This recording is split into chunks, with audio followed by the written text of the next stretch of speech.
穿越斗罗的你，一头白发红眼，额头上却多出来一只眼睛。我操，为这么帅！你爹是打鱼的，武魂是根破鱼叉；你娘是种地的，武魂是条土狗。不出意外，你也会继承父母一方的武魂。你哥杨娇觉醒了先天一级魂力，本该成为魂师，却只能天不亮就给人扛活换点馊饭养活你和刚会走路的妹妹。而你一个穿越者，在这个破渔村憋了6年，眼睁睁看着妹妹瘦成一把骨头，却连一枚金魂币都拿不出来。今天武魂殿的人来觉醒武魂，你站在3个同样营养不良的孩子中间，闻着自己身上的鱼腥味，心里只有一个念头，哪怕只觉醒1级魂力，每月能领1枚金魂币，妹妹就能吃上肉了。你攥紧拳头，指甲掐进肉里，看着前面3个孩子一个走进去，又一个个垂着头出来。武魂渔网废武魂，武魂海草废武魂，武魂菜刀废武魂。那个叫王和贵的，只是脸黑的像锅，不耐烦的指向站到里面。记住，无论发生什么，都不要害怕，伸出你的右手，铁鱼附体。那孩子站在正中央，王和贵低喝一声，脚下一白一黄2枚魂环浮现，身形陡然拔刀至3米，皮肤冒出鳞片，长相变得狰狞，这模样把孩子们吓了一跳。你知道这是武魂附体，不过第一次见，难免惊讶。别怕，这是我的武魂。铁王和贵说道，你们如果觉醒了兽武魂，并且获取第1魂环，也可以跟我一样。他简单解释一句，便开始给觉醒时注入魂力。旋即失望，前面3个孩子让本就郁闷的王和贵更加郁闷。整整5天，去了数十座村庄，别说顶级武魂，连1级先天魂力的人都遇不到。看来年底奖金没希望了。他意兴阑珊地看向最后一个孩子，也就是同样不抱希望的指着觉醒阵战斗。你迈着小短腿走进觉醒阵，深吸一口气，拜托，一定要有先天魂力。当然，如果能觉醒一个在父母武魂基础上变异的武魂就更好了。王和贵再次调动魂力注入觉醒时翁。看过精彩的视频，用新手机看更爽。旧手机回收应该去，这次不是转转，是 tap tap。新手机当然该玩游戏啦。tap tap 游戏品类超全，小到香香的，大到开放世界，甚至独立游戏、2次元，通通都能找到。搜一下，直接下。总之，我推荐找游戏就用 tap tap。6颗觉醒石同时亮起，但金色光芒从地面升腾，笼罩住你，一股温暖而奇异的力量涌入体内，璀璨夺目的光华在木屋中央冲天而起。你在此刻感觉到双手里好像有什么东西要出来，心中无比震惊，直接伸出双手，右手掌心率先凝聚出一口奇特兵器，刀头扇子，3剑吞吐，淡淡毫光，中锋如枪，两侧腹间如一双刃泛着冷冽银芒，隐有银剑游走，中间主尖拧着一点蓝，玄铁长柄上云纹流转，帅气霸气，只有这2个词能形容这件兵器。3尖2刃刀，二郎显圣真君杨戬的招牌兵器竟然成了你的武魂。不对，3尖2刃刀里似乎还存在别的东西。你通过与武魂的联系很快发现，但并未第一时间检查，因为此时站在阵外的王和贵已经上前，死死盯着你手里的3尖2刃刀，呼吸急促，激动溢于言表。这是顶级武魂，王和贵无比笃定，刚才突如其来的厚重魂力及出现的异象，都足以证明这孩子觉醒的武魂绝对不简单。他在武魂殿当了20年之事，帮人觉醒许多武魂，虽没见过顶级武魂觉醒场景，也在书上了解过。他瞳孔紧缩，看着静静悬浮在你掌心中造型霸气的古怪兵器，可以确定这跟自己知道的顶级武魂都对不上，但一点也不重要。他连忙将你拉到水晶球旁，催促孩子快把手放上去测试一下魂力。他脸上的冷漠早已消失，只剩下和煦笑容，仿佛刚才板着脸的不是。他特别平易近人，顶级武魂先天魂力肯定不可能低于7级，这是公认的常识。7级先天魂力好好修炼，魂圣可期，更别说7级只是保底，万一是8级9级甚至先天满魂力不敢说。封号斗罗魂斗罗板上钉钉，这可是送到嘴边的上等业绩。可是魂师大人，你并未立刻接触水晶球，而且摆出一副小孩子的懵懂表情，举起了左手。我感觉自己好像还有一个武魂。你并不打算隐瞒自己是双生武魂，天才，毕竟穿越过来后，你最大的愿望就是改善家里的生活，帮着哥哥杨娇减轻负担，让妹妹杨婵开心快乐成长，展现出天赋，得到武魂殿的重视绝对是捷径。这都不重要，你现在应该……王和贵刚想说些什么，忽然反应过来，目瞪口呆，嘴巴大的能塞进一个拳头。你还有一个武魂？你点了点头，说着，你就尝试着沟通自己左手的武魂，将其召唤了出来。随后，伴随一道白光闪过，你的身旁出现了一条短毛白犬，耳尖尾长，姿态矫健，看起来只是很普通的狗，你却知道它并不普通。我短毛白犬眨了眨眼，目光落在旁边的你身上，兴奋一声，立刻摇着尾巴过去，脑袋在你腿上不停蹭来蹭去。王和贵打量了几眼这条短毛白犬，不管怎么看都找不到太出众的地方，心中也是叹了口气。本来他听见这孩子竟然是跟教皇大人一样的双生武魂，差点手舞足蹈，但现在看见是离体兽武魂，喜悦顿时消散了不少。虽然也算兽武魂，不过离体兽武魂非常垃圾，因为离体兽武魂无法附体。要知道，拥有兽武魂的魂师在前期战斗力都很不错，这纯粹是靠着附体后带来的各项增幅。但如果无法附体，充其量比普通人厉害一点。王和贵就听说过，蓝电霸王龙家族有个人好像也觉醒了离体兽武魂，简直跟废物没啥两样。孩子，你的第2武魂中规中矩，还是先测试魂力吧。王和贵轻轻咳嗽，不想打击你，果断转移了话题。其实无伤大雅，反正这孩子是双生武魂的事实改变不了，而且第1武魂还是顶级武魂，就算第2武魂比较垃圾，未来的成就也不会太低。你撇撇嘴，知道王和贵看不上自己的第2武魂，但也没有为短毛白犬证明的意思，对方只是一个武魂殿最常见的指示罢了，未来与你注定不会有太多交集。自己第2武魂的厉害之处，真正的大人物知道就行了。你伸出手放在了水晶球上面，下一秒，耀眼到极致的蓝光毫无征兆地从水晶球内部炸开，光芒狂暴，纯净璀璨，瞬间照亮了整间屋子，甚至透过门缝窗指向外，溢出水晶球通体发烫，光芒流转不息，仿佛蕴藏着一片星海，球声震颤，散发出令人心悸的精纯。魂力王和贵瞳孔骤缩，脸色巨变，呼吸瞬间停滞，他死死盯着水晶球，嘴唇都在发抖。沉寂2秒，王和贵失声惊呼：先天满魂力，这是100年难遇的先天满魂力！这一声激动到极致的惊呼，刺破了屋内的安静，着实把另外3个孩子吓坏，站在原地低着脑袋，完全不理解这是怎么回事。你叫什么名字？王和贵呼吸急促，抓住你的肩膀，你如实回答杨戬好，我就叫你小姐了。王和贵直接开口邀请小姐，你愿不愿意加加入武魂殿，成为武魂殿的一员。我敢保证，以你的天赋，只要加入武魂殿，必定会被重点培养。你要知道，古往今来的双生武魂没有一人善终，全都在修炼过程中陨落，只因找不到对的方式。但是教皇大人乃是唯一修炼到封号斗罗的双生武魂，如果能被教皇大人看准，你的未来绝对前途无量。王和贵极力讲述着武魂殿的好，先天满魂力的双生武魂能够将其引领进武魂殿，他都不敢想象自己可以获得什么奖赏，这或许是他翻身的机会。你毫不犹豫，甚至1秒钟的思考时间都不存在，当即点头。不说别的，如果没有武魂殿专门派人帮平民觉醒武魂，单靠家里的条件，你一辈子也别想觉醒武魂。做人不能忘恩负义，这是父母还在的时候经常挂在嘴边的话。好，听见你愿意。王和贵本来还担心这孩子见识低，可能不知道武魂殿的强大，选择拒绝，现在彻底放心，感觉自己未来一片坦途。对了，你这2个武魂分别叫什么名字？我登记一下。王和贵拿出小本子说道。闻言，你看着悬浮在右手掌心中的兵器，这个武魂叫3剑2刃刀。旋即又将目光投向正在蹭自己小腿的短毛白犬，他是哮天拳。王和贵一边听一边记完事后，因为你本身愿意加入武魂殿，他就没有开证明。小姐，到时候我把你的信息汇报上去，不出意外，最迟3天就会有人带你去武魂殿，而且大概率是总殿。王和贵一脸郑重，这段时间你处理一下家里的事情，毕竟一旦加入武魂殿，未来几年你恐怕很难回来一趟。或许是担心你如今年纪还小，不想离开家里人，他又语重心长地补充了几句，和颜悦色地解释，你是先天满魂力，这意味着你只要获取1枚魂魂，就能成为一名高贵的魂师，彻底摆脱贫困的现状，甚至站在所有魂师的顶点，成为封号斗罗。但前提是你必须展现出自己的价值，不然空有天赋，整天却只知道偷懒的话，武魂殿可不会给你资源。王和贵说到这里，轻轻拍了拍你瘦小的肩膀，笑着保证，不过你也放心，武魂殿从不亏待自己人，加入武魂殿之后，我们会负责照顾你的家人，多的无法保证，但让你的家人离开这座落后的村庄，全部搬去城里居住，吃饱穿暖还是没问题的。你听着你的承诺，压在心里许久的一块石头平稳落地。我知道了，你重重点头，同时也开始憧憬以后在武魂殿的生活。不知道自己展现出的天赋会不会被大人物看中。对于武魂殿从小就是底层，平民们很难产生恶感，即便因为熟读原著，你知道武魂殿最终会被唐佛祖推翻，比比东和千仞雪的结局也很凄惨，但那又如何呢？武魂殿帮助你觉醒了武魂，那么你就加入武魂殿，贡献属于自己的一份力量，就算无法对抗唐佛祖，至少无愧于心。再说了，你这2个武魂的强度都称得上逆天，你有自信碾压史莱克7怪，就是不太清楚现在具体是什么时间段，万一是剧情后期唐三都要成神了，再怎么逆天都没有想到。这里你露出小孩子的好奇表情，看向一旁的王和贵，准备旁敲侧击问一下，叔叔，你刚才说教皇大人很厉害，具体有多厉害？王和贵闻言淡淡一笑，仿佛与有容焉，他非常骄傲地讲解道，这么跟你说吧，教皇大人不仅是双生武魂的封号斗罗，还是武魂殿历史上最年轻的教皇，今年刚好是教皇大人执政的第6年。你眼珠子一转，想了想，大概也确定了具体的时间段。比比东是在吞噬千寻疾之后，靠着千仞雪母亲的身份以及千道流对他的愧疚，这才当上了教皇。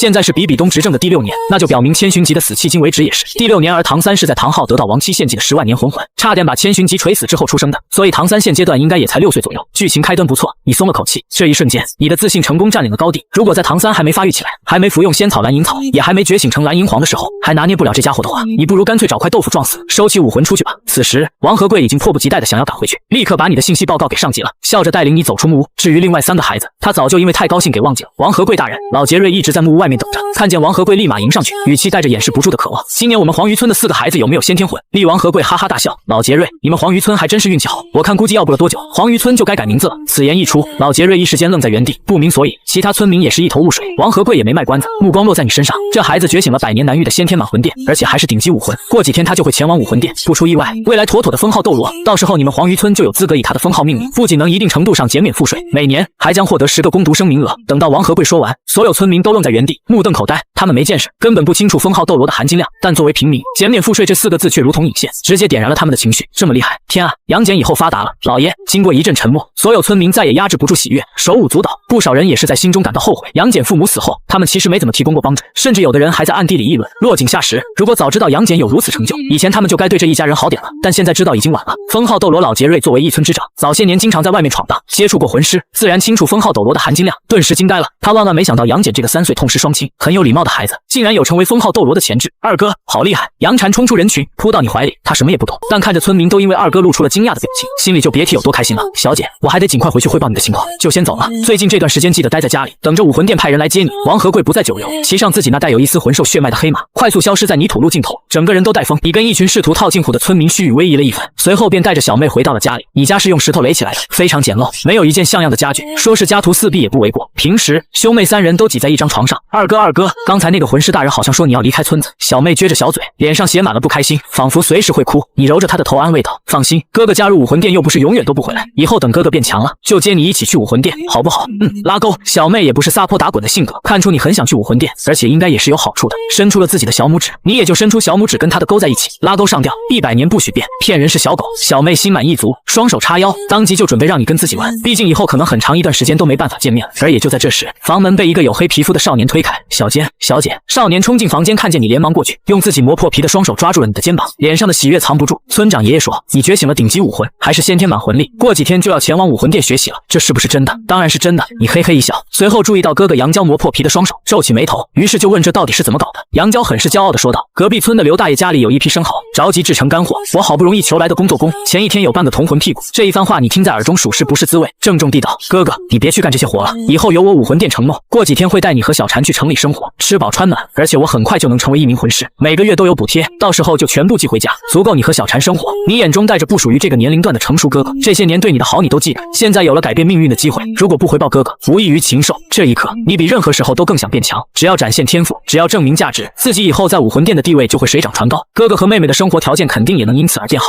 小姐，我相信你。杨娇露齿一笑，觉得自己当初放弃去威海城初级魂师学院，这是最对的选择。弟弟的天赋是比自己更好的先天满魂力，他的弟弟有丰厚之资，未来的成就不可限量，自己终于没有辜负死去的父母。晚上，你吃完一顿为了庆祝自己未来可期的全鱼宴，捂着圆鼓鼓的肚子里，独自一人来到后山，召唤出3尖2刃刀，感受着这口神兵之中无时无刻向自己传递信息的某样东西。你盘坐在地尝试沟通，很快，你便在3尖2刃刀内部看见了一枚白色玉简，玉简上篆刻着根本看不懂的玄妙经文。这是你还在疑惑玉简是什么玩意儿，下一秒，玉简就化作流光，直接钻入了你的脑子里。你先是一激烈，但伴随着玉简的内容烙印在识海中，整个人就陷入了呆滞，差点以为自己得了妄想症。8、9玄功，你原地蹦起，因为实在太过激动的缘故，小脸通红。洪荒世界最顶级的炼体功法，没有之一。虽然是阉割版，但放在斗罗大陆这种低等玄幻世界，绝对称得上所向披靡法，天象地金刚不坏，无限再生，免疫控制，72变其中所蕴含的神通法术，随便拿出一样都足以颠覆整个斗罗大陆。要说先前你对自己未来是否能干翻唐三信心只有100的话，那现在就是区唐三，哪怕再加上5大神王又如何？天天的直接一巴掌全部拍死，不对，有点太狂了。你压下激动，89玄功确实很厉害没错，但现在还没修炼，必须稳健一手，先当小心超人，功法大成之后才能当开心超人。你望了一眼月明星稀的天空，收敛心神，倒是不打算马上修炼89玄功，准备熟悉一下自己的2个武魂再说。你看着悬浮在右手掌心中的3尖2刃刀，地面一动，3尖2刃刀瞬间从玩具大小变成了原本3米左右的大小。因为严重营养不良，身高只有1米不到的你看见这么长的3尖2刃刀，顿时一愣，忘了接住，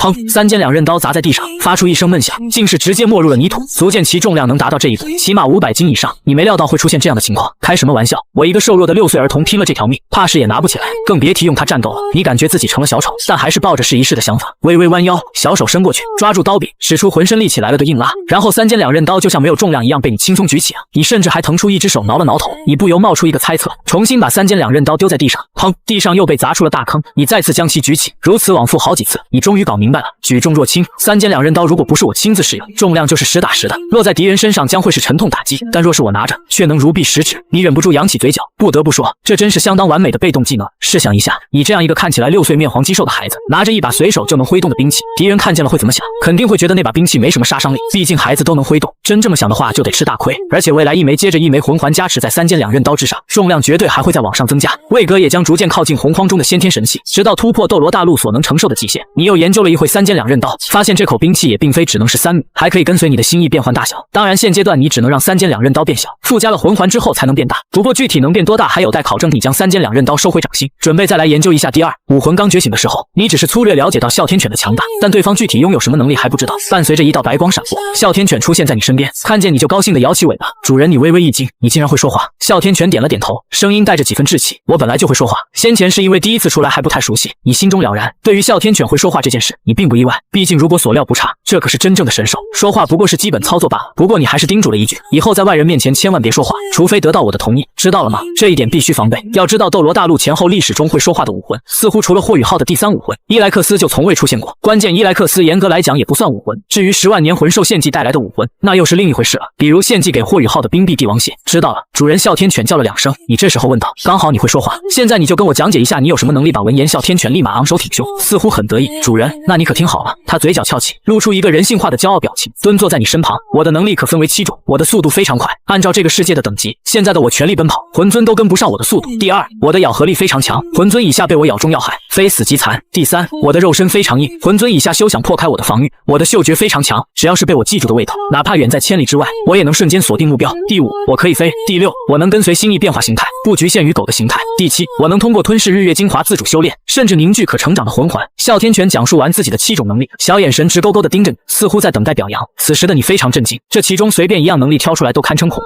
更别说组合在一起了。你如今连第1魂环都没获取，哮天犬就足以威胁魂尊以下的魂师，那获取了魂环还不得上天？第7种能力更是逆天，通过吞噬日月精华自主修炼，凝聚可成长的魂环。也就是说，未来你的第2武魂全部有可能是10万年魂环、100万年魂环，想想都无敌。不错，你真是太棒了。哮天犬你心里乐开了花，伸出手按在哮天犬头上来回摩擦，口中不停称赞哮天犬十分享受被摸头的感觉，嘴里发出舒服的轻吭，最后更是直接躺下来，肚皮对准了你。你无奈一笑，岂会看不出哮天犬的意思？手掌调转方向，开始挠他的肚皮。哮天犬也是更开心了，哼哼个不停。玩闹一阵之后，你决定修炼一下89玄功，于是你将哮天犬收回，左手盘坐在地，放开心神，开始回想89玄功的修炼方法。不得不说，这门功法当真玄妙，若非烙印在脑中，你已经有了基本的认知，恐怕光是研究都要研究几十上百年，否则别想搞明白。你有节奏的呼吸着，尝试引导天地灵力进入自己的身体，游离在经脉之间，时间就这样不知不觉过去了。凌晨，你缓缓睁开双眼，感受了一下身体的变化，眉宇间的喜色怎么也藏不住。只是修炼了几个小时的89玄功，你的身体强度就提升了1倍，没错，整整1倍。虽然这跟你是第一次修炼89玄功，以前的身体强度也太差有关系，但效果是实实在在的爽。你忍不住仰天长啸，你对自己的未来更加充满信心了。众所周知，吸收魂环的年限跟身体强度成正比，身体强度越高，吸收魂环的年限也会越高。曾经的你营养不良，吸收一枚100年魂环估计都够强，但现在吸收200年左右的魂环绝对不成问题。如果一直这样下去，1000年第1环、10000年第1环都不是梦。你倒是没有奢求10万年第1环，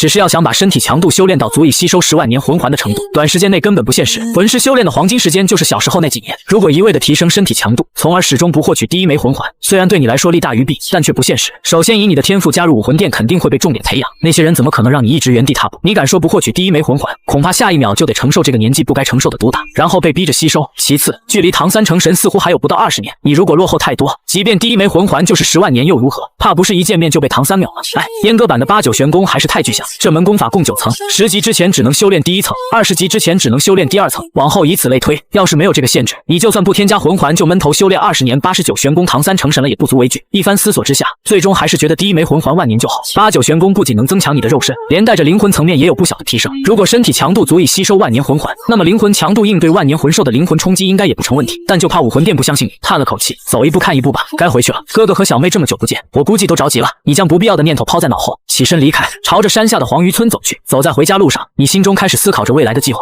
以后要加入武魂殿，唐三的机缘肯定是要提前截胡的。冰火两仪仙草外附魂骨8蛛毛，蓝银黄右腿骨，还有就是小五的魂环和魂骨。此外，更新城的神将楼高也必须列入计划才行。要么想办法将其拉入武魂殿阵营，要么就干脆杀了或者废掉他打铁的双手。反正不能让他制造唐门暗器4属性家族的话，感觉也就破之一族。对武魂殿来说有点用处，剩下的可有可无。不过有机会收编还是收编为好，不能收编留着对武魂殿来说也算是不大不小的祸患。实力足够了就抽空走一趟。对了，杀戮之都也同样需要处理，不能让唐三获取杀神领域，带给唐三武魂2次进化的那株蓝银王更是该杀。另一边，武魂殿比东端坐在自己的鎏金王座上，手里拿着一份刚送来不久的报告，脸色不怎么好看。这份报告里是千仞雪最近在天斗城的所作所为，上面说千仞雪这段时间在拉拢一些大臣，因此荒废了修炼，不久前才堪突破50级获取第5枚魂环，这个速度不算慢，但放在先天20级魂力的千仞雪身上就属实太慢了一点。千仞雪9岁就是3环魂尊，今年16岁才达到5环魂王，整整7年只提升了20级。其实对于这个女儿，比东也不清楚自己到底是怎么看待，既因为千寻疾那件事，他打心底厌恶千仞雪，现在又因为对方荒废修炼感到不满意，很矛盾。即便当初是他自己主动通过激将法，使得千仞雪在10岁的年纪前往天斗帝国实施潜伏计划，他仍然在这件事情上心神不宁，则比东在这一刻脑中又冒出了当初在密室的那一幕场景，怨恨逐渐占据心头。虽然已经亲手杀了千寻，他还是恨有点冒头迹象的矛盾，心里此刻也烟消云散。既然千寻疾已死，那么他就要用毁了千家的方式继续报复，彻底把千家踢出武魂殿。达成这个目标的第一步，自然是完全掌控武魂殿，将权力从长老殿和供奉殿收归回教皇殿。只是可惜，千道流的存在宛如一座大山，这几年始终压在他心头。他名义上是教皇没错，但现在武魂殿的权力大多还掌控在千道手中，导致他处处掣肘。他正在进行审考，还需时间，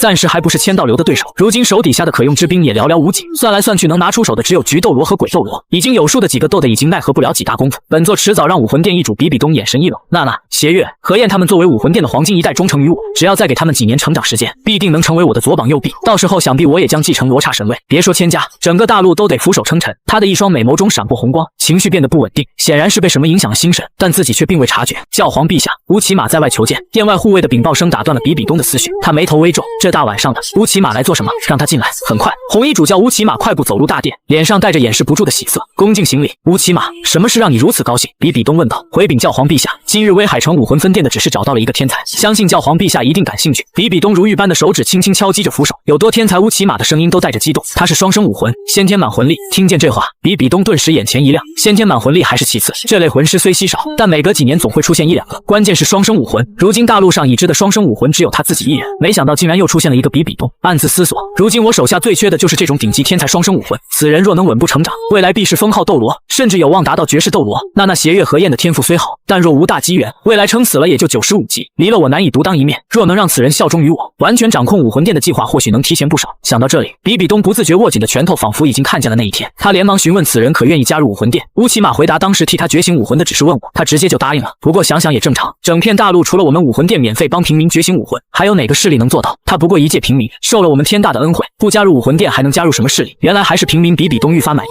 平民好啊，背后没靠山，只要加入武魂殿，很容易产生归属感，最不容易动歪心思。他的眼睛越来越亮，已经开始考虑要不要将此人收为弟子，加深感情。毕竟也是双生武魂，放眼天下，还有谁比自己更适合当他的老师？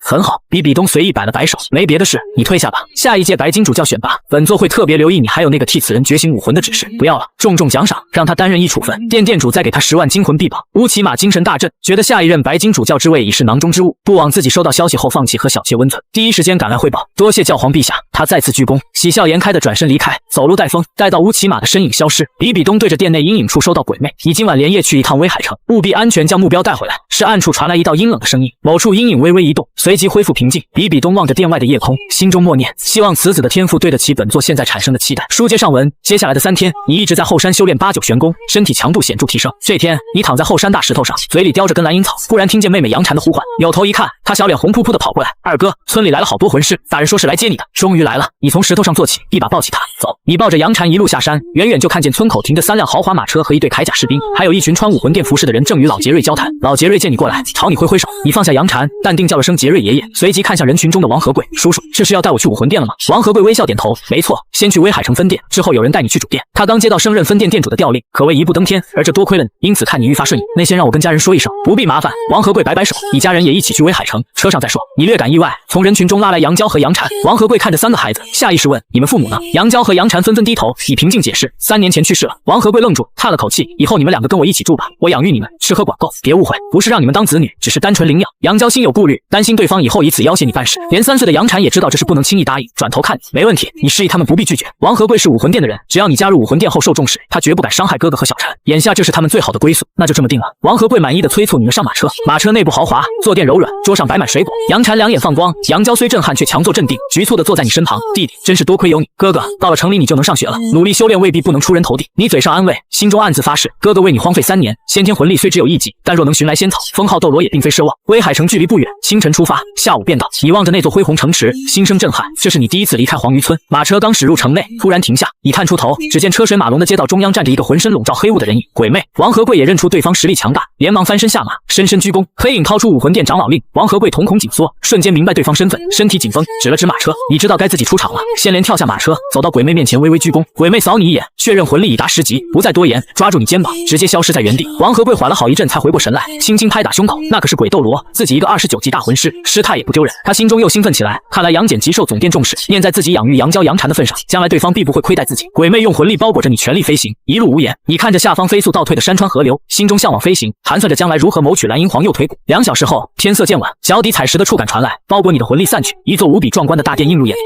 跟上。鬼魅语气冰冷，率先走进大殿，你老实跟在后面，四处打量。大殿上千平方，装饰几乎全由黄金打造，金碧辉煌。殿内除了你和鬼魅，还有2人，一人身穿金色甲胄，皮肤细腻如婴儿，长相妖艳俊美，气质阴柔，菊斗罗月关；另一人坐于王座，身穿黑色香金纹长袍，手持约2米长的宝石权杖，酒红色长发以紫金冠束起，容颜精致近乎完美，浑身散发神圣而冰冷的威压。教皇比比东，教皇陛下，人带到了。鬼魅拱手退到月关身旁，你毫不怯场，学着鬼魅的样子拱手行礼。杨戬参见教皇陛下。你这番表现让比比东略感意外，一个面黄肌瘦的6岁孩童，初见教皇竟毫不局促，气息确实已达10级，先天满魂力无疑。他微微点头，释放你的2 2个武魂，让本座看看。你立刻召唤出3剑2刃刀，控制在约1米长，3道目光齐刷刷看来。月关接过刀，入手瞬间身体前倾，轻咦一声，这刀比预想中重得多，少说1000斤以上。他试着挥动，空气响起尖锐破风声，刀刃划过处隐隐留下银白残影。他神色变幻，将刀递给鬼魅，老鬼，你也试试。鬼魅接过，黑雾下的动作明显一顿，1300斤有余，而且此刀承受极限极高。我以魂力试探，纹丝不动。月关与鬼魅对视，皆露出震惊之色。承受极限是评判顶级器武魂的关键标准，而这把刀竟在鬼魅试探下纹丝不动。月关转身拱手，教皇陛下，此子武魂品质之高，恐怕在老夫生平所见的所有器武魂之上。比比东眼中闪过一丝异彩，从王座起身，缓步走下来。他接过3剑2刃刀，闭目以精纯魂力探入刀内，片刻后睁开双眼，声音中压抑着一丝激动。此刀承受极限，本座试探到极深处仍未触，若所料不差，昊天锤的承受极限也不过如此。3剑2刃刀不弱于昊天锤。月关和鬼魅同时倒吸一口凉气。比比东继续道：若论潜力，此刀或许还在昊天锤之上，它的重量因会随魂环附加而增长，且使用者不受重量影响，这意味着它的成长上限可能远超昊天锤，未来天下第一器武魂的称号恐怕就要易主了。月关与鬼魅同时拱手，恭喜教皇陛下，此子加入武魂殿，昊天宗那帮缩头乌龟怕是要气急败坏了。比比东微微颔首，兰德露出一丝笑意，他看向你，召唤第2武魂。你意念一动，一条短毛白犬出现在脚边，摇晃尾巴蹭你小腿，叫了一声。月关和鬼魅仔细观察片刻，神色渐渐平淡。离体兽武魂。月关皱眉，语气掩饰不住失望，可惜了。比比东的目光落在那条白犬上，神色忽然变得复杂。离体兽武魂，他不由自主想起一个人，玉小刚，那个因离体武魂罗3炮而被世人称为废物，终生止步29级的男人。他眼神渐渐恍惚，心中收徒的念头冷了几分。双生武魂，先天满魂力，第1武魂潜力甚至超越昊天锤，偏偏第2武魂是离体兽武魂。他收敛心神，声音恢复清冷。杨戬，你天赋确实不错，本座决定先收你为记名弟子，观察几年，若表现满意，届时再正式收你为徒。你心中了然，知道这是哮天犬被低估的缘故，但你并不在意，甚至正中下怀。哮天犬真正能力暂时隐藏，留作底牌更好。弟子杨戬拜见老师。你弯腰鞠躬。比比东微微点头。你虽先天满魂力，但身体底子太差，营养不良，贸然获取魂环风险太大。接下来先打磨肉身，调理身体，时机成熟再获取第1魂环。这段时日，月关会指导你基础修炼。弟子明白。比比东摆摆手，示意月关带你下去安排住处。书接上文，比比东摆手让月关带你下去安排住处，直到你的身影消失，比比东才靠回王座，目光失神。离体兽武魂，他又想起了那个男人，想起了那段纠缠不清的过往。鬼魅轻声咳嗽，比比东回过神来，揉了揉眉心。鬼魅，去查杨戬的底细，越详细越好。是。大殿重归安静，月关领你穿过几道回廊，停在一座独栋小院前。小院不大，青石小径，雕花窗棂，2层小楼雅致讲究。推门进去，桌椅床榻皆是上等木材，被褥松软如云。你恍惚了一瞬，几天前你还睡在黄鱼村那间四面漏风的石头房里。这是武魂殿最高级的冥想法。月关递来一本薄册，你先熟悉，明天我来教你修炼。你接过册子，恭敬道谢。月关走后，你随手翻了几页，确实精妙，放在外面足以引无数魂师争抢，但你只看2眼便丢在桌上。再好的冥想法也比不上8九玄功。你盘腿坐床，运转功法。斗罗大陆的魂力本质上是天地能量，8九玄功连洪荒灵气都能炼化，何况魂力？丝丝缕缕的魂力汇入体内，一部分转化为魂力储存丹田，一部分融入4肢百骸淬炼肉身。一夜过去，4日清晨，敲门声将你惊醒。2个侍女端来早餐，琳琅满目7八样。最引人注目的是一盘金黄肉排，这是百年魂兽肉，月关冕下特意吩咐给您补身体的。你夹起一块入口，肉质鲜嫩多汁，想起过去3年餐餐吃鱼、烤鱼、煮鱼、蒸鱼、腌鱼，你差点感动落泪。武魂殿真不错，你风卷残云扫光食物，魂兽肉在体内化作温热气息，融入4肢百骸。刚放下筷子，院外就传来脚步声，就是这里，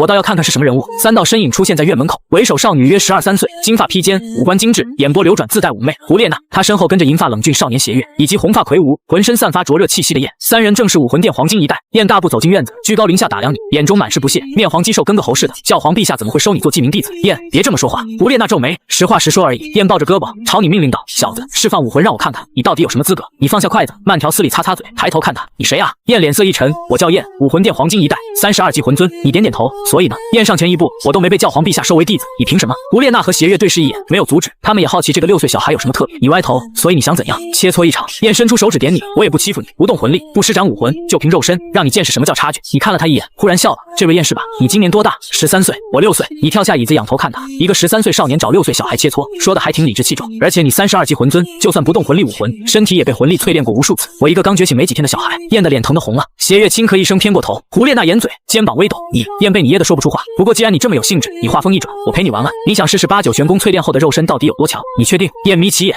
确定。好，待会儿别说我欺负你。燕走到院子中央，勾勾手指，来，让你先出手。他浑身都是破绽，你没说话，稳步走向他。3步距离时，身体骤然弹射而出，砰！拳头结结实实砸在燕腹部。他弯成虾米，笑容凝固在脸上。你没给他喘息，肘击肋部，膝顶上挑，拳肘膝脚如暴风骤雨。这些招式不是武魂殿所授，而是修炼8九玄功时身体本能领悟的战斗技巧。燕被打得连连后退，他想反击，但你攻击频率太快，角度太刁钻。院门口，邪月和胡列娜的表情从漫不经心变成震惊。他没动用武魂，胡列娜喃喃道，连魂力都没用。邪月死死盯着你的动作，纯肉身，怎么可能？他才6岁，事实就在眼前。你一记鞭腿结结实实抽中燕腰侧，将他踢得横移2步。但这一击之后，你的动作明显慢了，底子太差了。8九玄功虽让你的身体体强度翻倍，但高强度爆发撑不了太久。燕也察觉到了，他稳住身形开始反击，一拳轰出被你侧身躲过，但他预判了你的闪避方向，紧接着一记重拳砸中你肩膀，你倒吸凉气，整个人被震退数步。燕没有给你喘息，拳脚并压上来。3招过后，你已被逼至墙角，不打了，我认输。你看了看微微颤抖的双手，果断认输。燕愣住，他低头看自己的狼狈模样，脸色越来越黑。你一个32级魂尊被我打成这样，还要怎样？你歪头，是你自己要切磋的，怪我，你找死！燕暴怒，灼热气息从体内爆发，两黄一紫3枚魂环升腾，身后浮现火焰领主虚影。邪月和胡列娜脸色一变，同时上前。燕说好不动武魂魂力，你现在干什么？胡列娜挡在你身前，我输不起就别打。这句话像刀子扎进燕心里，她喜欢胡列娜人尽皆知，被喜欢的女孩说输不起，比被你打一顿还难受。她双拳握得嘎吱作响，狠狠瞪你，等你获取第1魂环，我们再打一场。你看她的眼神像看傻子，我为什么要跟你打？我又不是吃饱了撑的天天找人打架。先走了，你头也不回朝院外走去。胡列娜看着你的背影，嘴角不自觉翘起，迈步追了上去。走出小院，你揉了揉发麻的肩膀，暗自评估8、9玄功才修炼几天就能把32级魂尊打成那样，功法之强可见一斑，但耐力是硬伤，爆发完就成了软脚虾，得去图书馆找些魂兽书籍，确定第1魂环的选择。你离开后，院外阴影中月关的身影缓缓浮现，他望着你远去的方向，满脸惊讶，这小子身体强度比昨天又强了一截，才1个晚上，怎么可能？他身形一闪，消失在原地。教皇殿，比比东坐在鎏金王座上把玩玉扳指，鬼魅正汇报7宝琉璃宗动作频频，宁风致暗中拉拢几个附属宗门，剑斗罗陈星近期多次离开宗门，去向不明，密切监视，不要打草惊蛇。是。月关快步走近，神色古怪，教皇陛下，刚才杨戬和燕打了一架，比比东来了兴趣，燕去找他麻烦了。燕的性格他了解，争强好胜，不过32级魂尊去找刚觉醒的孩子麻烦，实在难堪大用。打了，结果月关的表情更古怪了，杨戬把燕揍得不轻，比比东手中玉扳指停住，鬼魅的黑雾也微微一滞。你说什么？杨戬把燕揍了。月关重复，虽然最后认输，但燕被打得鼻青脸肿。比比东沉默2秒，32级魂尊被一个连第1魂环都没有的孩子打了。燕没动用武魂和魂力，但以他被魂力淬炼13年的身体，碾压6岁孩子本应轻而易举，事实恰恰相反。月关顿了顿，杨戬一上来就把燕压制，直到体力不支才认输。而且什么？鬼魅难得主动开口，那小子的身体强度不对劲，昨天我带他去小院时走路都虚浮，今天打完我暗中观察，身体素质比昨天强了一大截。才过去1个晚上，殿内安静下来，比比东手指有节奏的敲击扶手，双生武魂，先天满魂力，一夜之间身体强度大幅提升，这孩子远比自己想象的更特殊，或许该直接收为亲传弟子。整个武魂殿除千仞雪外无人能比，但玉小刚的身影不适宜的浮现在脑海，准确说是玉小刚身边那条摇尾乞怜的罗三炮，那条短毛白犬和杨戬的第2武魂何其相似。比比东眼神复杂起来，每次看见杨戬，他都会想起那段不愿回忆的过往。再观察一段时间，他最终做出决定。月关问，既然杨戬身体强度提升不少，要不要现在带他去获取第1魂环？不急，优秀的魂师该有自己的主见，等他主动提起再说。武魂殿某条青石路上，你一脸茫然地站在原地，你已经逛了2个钟头，武魂殿太大，回廊交错，岔路无数，你一个初来乍到的6岁孩子早已分不清东南西北，图书馆到底在哪？你仰头看着面前挂有议事厅牌匾的建筑，叹了口气，正打算继续往前走。喂，小孩，你转头。胡列娜换了一身装束，金发用发带束起，紧身修炼服勾勒出初具规模的身材，饶是你两世为人，也愣了一下，这种级别的美貌，前世只在屏幕里见过，你怎么在这儿？胡列娜走到近前，好奇打量你，想去图书馆，但你看手迷路了。胡列娜扑哧一笑，眼睛弯成月牙，武魂殿确实大，我第1次来也迷路好几次，能告诉我位置吗？我带你去吧，反正我也没事，不用麻烦。不麻烦。他打断你，语气轻快，我叫胡列娜，是老师的亲传弟子，你是老师的记名弟子，算起来也是同门，按辈分你还得叫我一声师姐，师姐带师弟认路，不是应该的吗？你找不到拒绝的理由，那就麻烦师姐了。胡列娜满意点头，转身带路，边走边问，你叫什么名字？觉醒什么武魂？杨戬，双生武魂，3尖2刃刀和哮天犬，先天满魂力。胡列娜脚步猛地停住，转头瞪大眼，双生武魂。他从小在武魂殿长大，见过的天才不计其数，但双生武魂，整个大陆已知的只有比比东一人，而且还是先天满魂力。他自己先天魂力9级半已是顶尖，但先天满魂力是另一个层次，难怪老师会收下你。他喃喃道，心中却更加疑惑，这样的天赋为何只是记名弟子？他没问出口，换了个话题，你家是哪的？父母什么武魂？黄鱼村渔民，父亲武魂鱼叉，母亲武魂土狗。变异吧？也许。胡列娜若有所思的点头，不再追问。图书馆到了，一座3层恢宏建筑出现在眼前，匾额上书藏书阁3字，以力求进。这里收藏了海量魂师理论书籍和修炼心得，想看什么自己进去找。胡列娜停下脚步，多谢师姐。不用谢，以后有不懂的都可以问我，好好修炼，别辜负老师期望。胡列娜摆摆手，嘴角微翘，你迈步走进藏书阁，淡淡纸墨气息扑面而来，一排排高大书架整齐排列，没有专人看管，在武魂殿内没人敢来盗书。你直奔最近的书架，拿起一本魂兽图鉴坐下，如饥似渴的翻阅起来，目光在一页页图谱上扫过，每每看到符合预期的魂兽，便停下来仔细研读习性、栖息地和魂环能力。胡列娜靠在旁边书架上，百无聊赖的拨弄发梢，本想跟这个小师弟多聊几句，可对方一进藏书阁就跟入了魔似的，连眼神都没分他半个，真是个书呆子。他撇撇嘴，站了一会儿便准备离开。杨戬，我先走了。对了，我就住你隔壁不远的小院，有事可以找我。好，多谢师姐。你头也没抬。胡列娜翻了个白眼，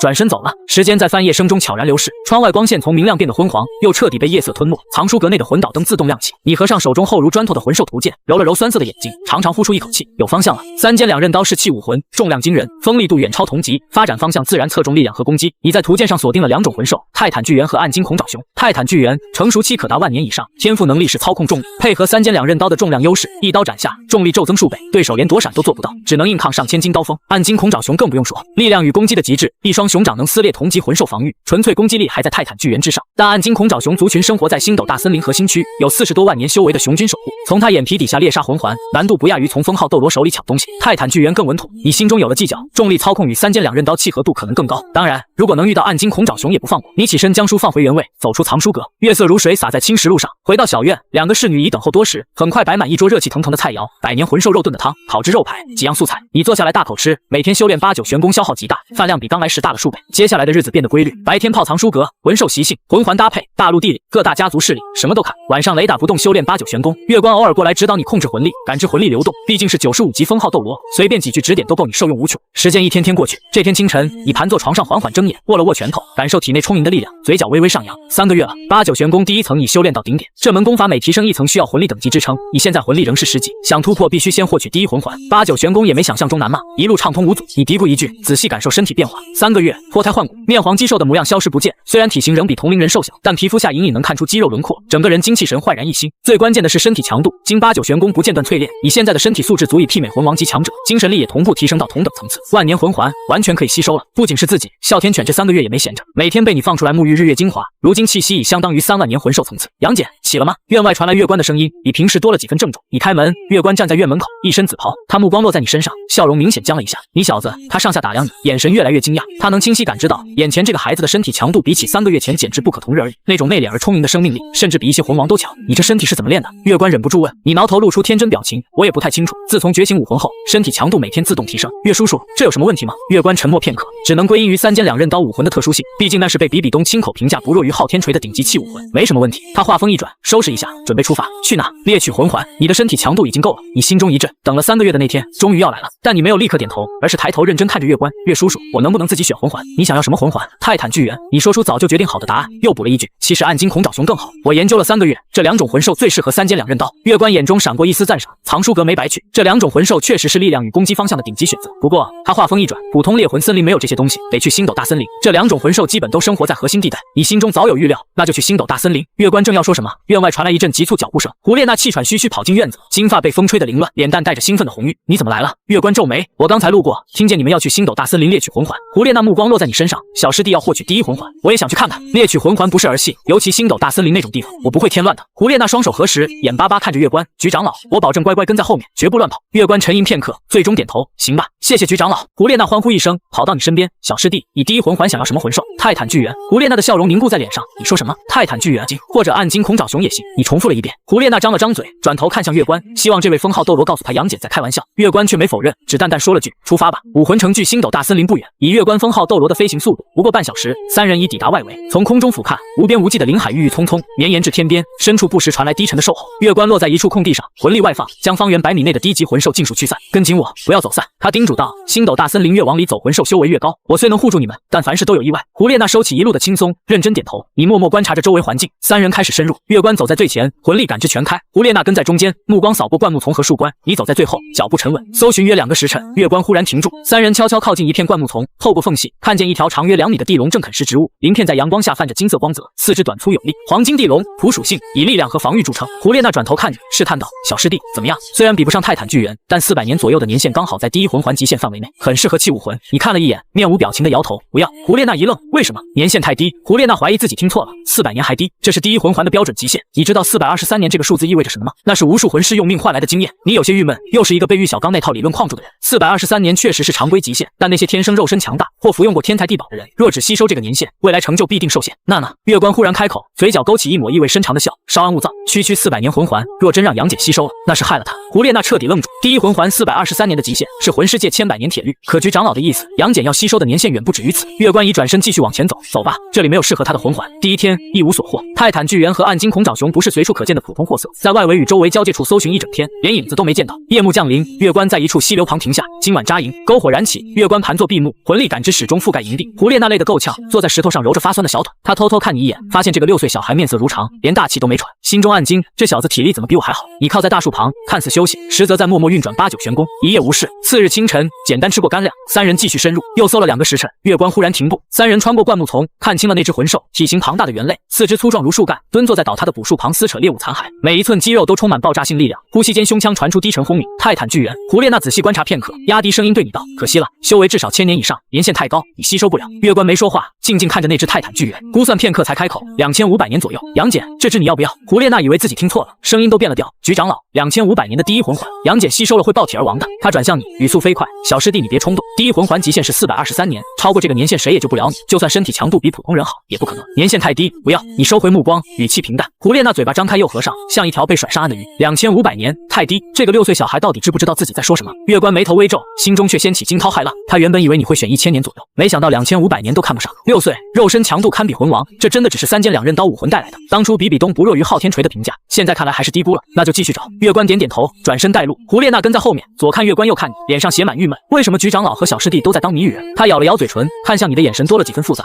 3个月前还觉得你只是个运气好的平民小孩，现在他倒要看看这个6岁实际魂力的小子，难道真能吸收1000年魂环不成？1天、2天、3天，泰坦巨猿这种级别的魂兽不是随处可遇，在周围区域转了几天，遇见几只，但年限都太低，甚至不到1000年。第5天，月关跳上一棵高大乔木，眺望远方更加茂密的林海。跳下树冠后，他做出决定，不能再在外围浪费时间，继续深入，靠近核心区。胡列娜脸色微变，核心区那里生活着10万年级别的魂兽，普通魂师踏入等于送死。跟紧我，不要离开身边10步以外。月关的语气罕见严肃，核心区有些存在，连我都不是对手。你默默点头，心中飞速盘算，天青牛蟒和泰坦巨猿就居住在核心区生命之湖附近，还有暗金恐爪熊、万妖王等一众凶兽。月关95级封号斗罗没错，但其荣通天局并非以攻击力见长，真要打起来，恐怕连那只10万年泰坦巨猿都干不过。动静太大，把那几位引来，别说猎取魂环，能不能活着出去都是问题。又搜了一天，次日正午，月关忽然抬手示意停下，目光投向西北方向一处山谷，眼中闪过金芒，找到了。三人悄无声息靠近，站在山崖上往下看。山谷中央，2只体型庞大的泰坦巨猿正在啃食一头死去多时的魂兽尸体，一公一母，公的体型更加魁梧，浑身暗金色毛发浓密发亮，蹲坐如一座小山；母的稍小，但也比之前那只2500年的足大了一圈。月关仔细观察片刻，魂力感知悄然探出，公的10000年左右，母的8000年。胡列娜倒吸一口凉气，万年泰坦巨猿怎么会出现在交界处？月关目光在2只泰坦巨猿之间游移，最终落在那只8000年母猿身上。8000年泰坦巨猿理论上适合你，但泰坦巨猿比普通魂兽强得多，能不能吸收不好说。至于那只10000年的，他提都没提。10000年魂环有灵魂冲击，你的肉身虽堪比魂王，灵魂强度未必同等层次，扛不住灵魂冲击，就算意识不灭也得变傻。月关沉吟片刻，把选择权交给你，杨戬。8000年泰坦巨猿，你觉得？月叔叔，你打断他，先把这2只都打残吧。月关微微一愣，随即点头。在他看来，你这是默认选了那只8000年的。也是，这孩子野心虽大，应该不至于蠢到挑战10000年魂环。退后，月关站起身，9枚魂环从脚下升腾，亮黄、亮紫、五黑，强大的魂力波动如潮水般四散，低阶魂兽纷纷奔逃。山谷中央，2只泰坦巨猿同时停下进食，抬头看向山崖。公猿仰天怒吼，双拳捶打胸膛，发出沉闷如雷的轰鸣。母猿警惕护在一旁，暗金毛发根根竖起。月关身形一闪，紫色残影划过，人已出现在2只泰坦巨猿上方。第6魂技，金蕊泛流霞，漫天金色花瓣飘落，片片锋利如刀，却又轻盈似雨。花瓣落在2只泰坦巨猿身上，不见明显伤口，却让他们的动作瞬间变得迟缓。公猿怒吼挥臂，在花瓣笼罩下慢了一拍，月关轻松避开。第7魂技，武魂真身。月关身形与武魂融为一体，一株巨大的金色菊花在空中绽放。战斗持续1刻钟，2只泰坦巨猿终于被打残，倒在地上只剩半条命。月关落回地面，额头渗出细密汗珠，同时制服2只泰坦巨猿，其中1只还是10000年修为，对他来说也不算轻松。下来吧，他看向山崖上的你，你沿山壁攀援而下，步伐稳健。胡列娜紧随其后，目光落在那只被束缚的母猿身上，心脏砰砰直跳。他张了张嘴想说些什么，但看见月关严肃的表情，到嘴边的话又咽了回去。月关走到你身边，看着那只8000年泰坦巨猿，深吸一口气，8000年第一魂环，纵观古今还没人做到，但你现在的身体强度值得一试，我会在旁边看着，中途出意外立刻中断吸收，至少不会让你丢命。胡列娜终于忍不住了，局长老，您真要让小师弟吸收8000年，这跟找死有什么区别？他快步走到你面前，一把抓住你肩膀，小师弟你疯了，8000年魂环的能量有多恐怖你知道吗？师姐，你打断他。胡列娜愣住，相信我，你只说了3个字，转身朝2只泰坦巨猿走去。胡列娜想拉住你，被月关拦下，让他试试，我相信他。胡列娜怔怔站在原地，看着你瘦小的背影一步步走向2只巨兽，心中涌起说不清的情绪，这家伙到底是真有把握，还是纯粹不要命？你站在2只泰坦巨猿面前，公猿和母猿都已被打断4肢，趴在地上动弹不得，身上沾满泥土血迹，凶悍的眼神只剩下垂死挣扎的疲惫。母猿艰难抬头，浑浊的眼睛看着你，喉咙发出一声低低呜咽。你只看了一眼，没有停留。你右手一翻，3剑2刃刀出现在掌中，迎风变长，化作3米来长，3尖刃口在阳光下泛着冷冽寒光。没有犹豫，你双手握刀，对准公猿眼睛狠狠刺下，刀锋入体几乎毫无阻力。3剑2刃刀的锋利远超普通系武魂，眼球防御本就薄弱，一刀直贯而入，轻松搅碎公园大脑。庞大的身躯剧烈抽搐几下，彻底瘫软，一股磅礴能量从尸体上涌出，在他上空缓缓凝聚成一枚漆黑魂环，散发着令人心悸的压迫感。万年魂环，你看了一眼那枚魂环，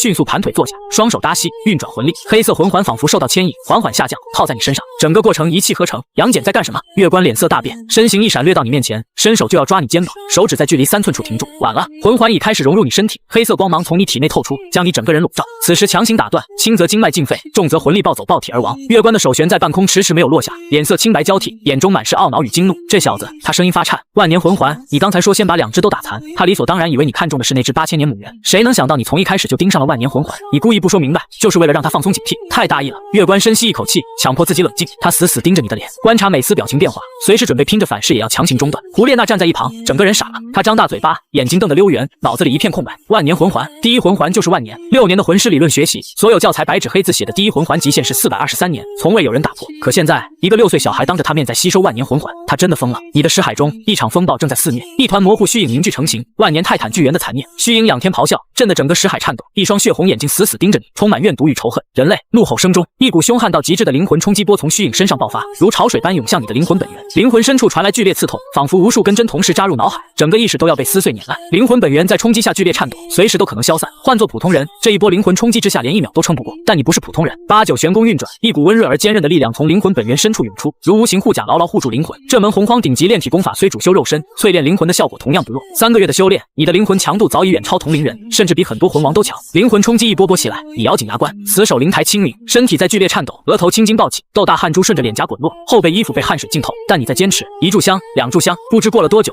凶猛的灵魂冲击终于开始减弱。泰坦巨猿的虚影在一次次的冲击无果后渐渐暗淡，最终发出一声不甘的怒吼，彻底消散在识海中。压住灵魂的那座大山终于消失了，你整个人如释重负，长长呼出一口气，颤抖的身体慢慢停下，脸色恢复平静。外界，月关瞳孔骤然一缩，身为封号斗罗，他自然知道这意味着什么。最凶险的第一波灵魂冲击扛过去了，成了。他脸上懊恼迅速被难以置信取代。万年第一环，而且是泰坦巨猿的万年魂环。月关深吸一口气，努力平复，但嘴角还是不受控制的微微翘起。好小子，竟然真的成了！他看你的眼神悄然变化，从看一个天赋不错的后辈，变成了看武魂殿未来几十上百年的顶梁柱。胡列娜站在一旁，嘴巴从刚才就没合拢过。她看着你从剧烈颤抖到恢复平静，看着黑色魂环一圈圈融入你身体，看着月关从惊怒交加到如释重负。第一魂环极限是423年，那本武魂10大核心理论，他曾深信不疑。可你的第一魂环是万年，泰坦巨猿的万年，差距大到让人绝望。他看着你盘坐的瘦小身影，眼中情绪从震惊、难以置信，渐渐变成一种说不清道不明的复杂。这家伙到底怎么做到的？1天1夜，月关和胡列娜寸步未离。次日清晨，第一缕阳光落下，你终于睁开双眼，一股若有若无的威压从身上散发出来，那是万年魂环带来的气场。你活动了一下脖子，起身握了握拳，感受体内澎湃的力量，身体强度在原本基础上又提升了约1/3，皮肤下隐隐有淡金色光泽流转。更让你满意的是魂力的飞跃，从10级直接突破到了16级，还知道醒过来。一道冷冷的声音传来，你转头看见月关板着脸，神色阴沉。月叔叔，哼，别叫我叔叔。月关直接打断，语气严厉，你知道你做了什么吗？万年魂环，第一魂环就敢吸收万年，是不是觉得自己命太长了？万一出意外怎么办？魂环能量暴走，经脉承受不住，魂力反噬，哪一样都能要你的命。就算你对自己有把握，就不能提前说一声，非要搞这种先斩后奏的把戏。你安静听着，等月关训斥完，低下头老老实实认错。月叔叔，对不起，以后不会了。月关看你认错态度，气消了大半，他哼了一声，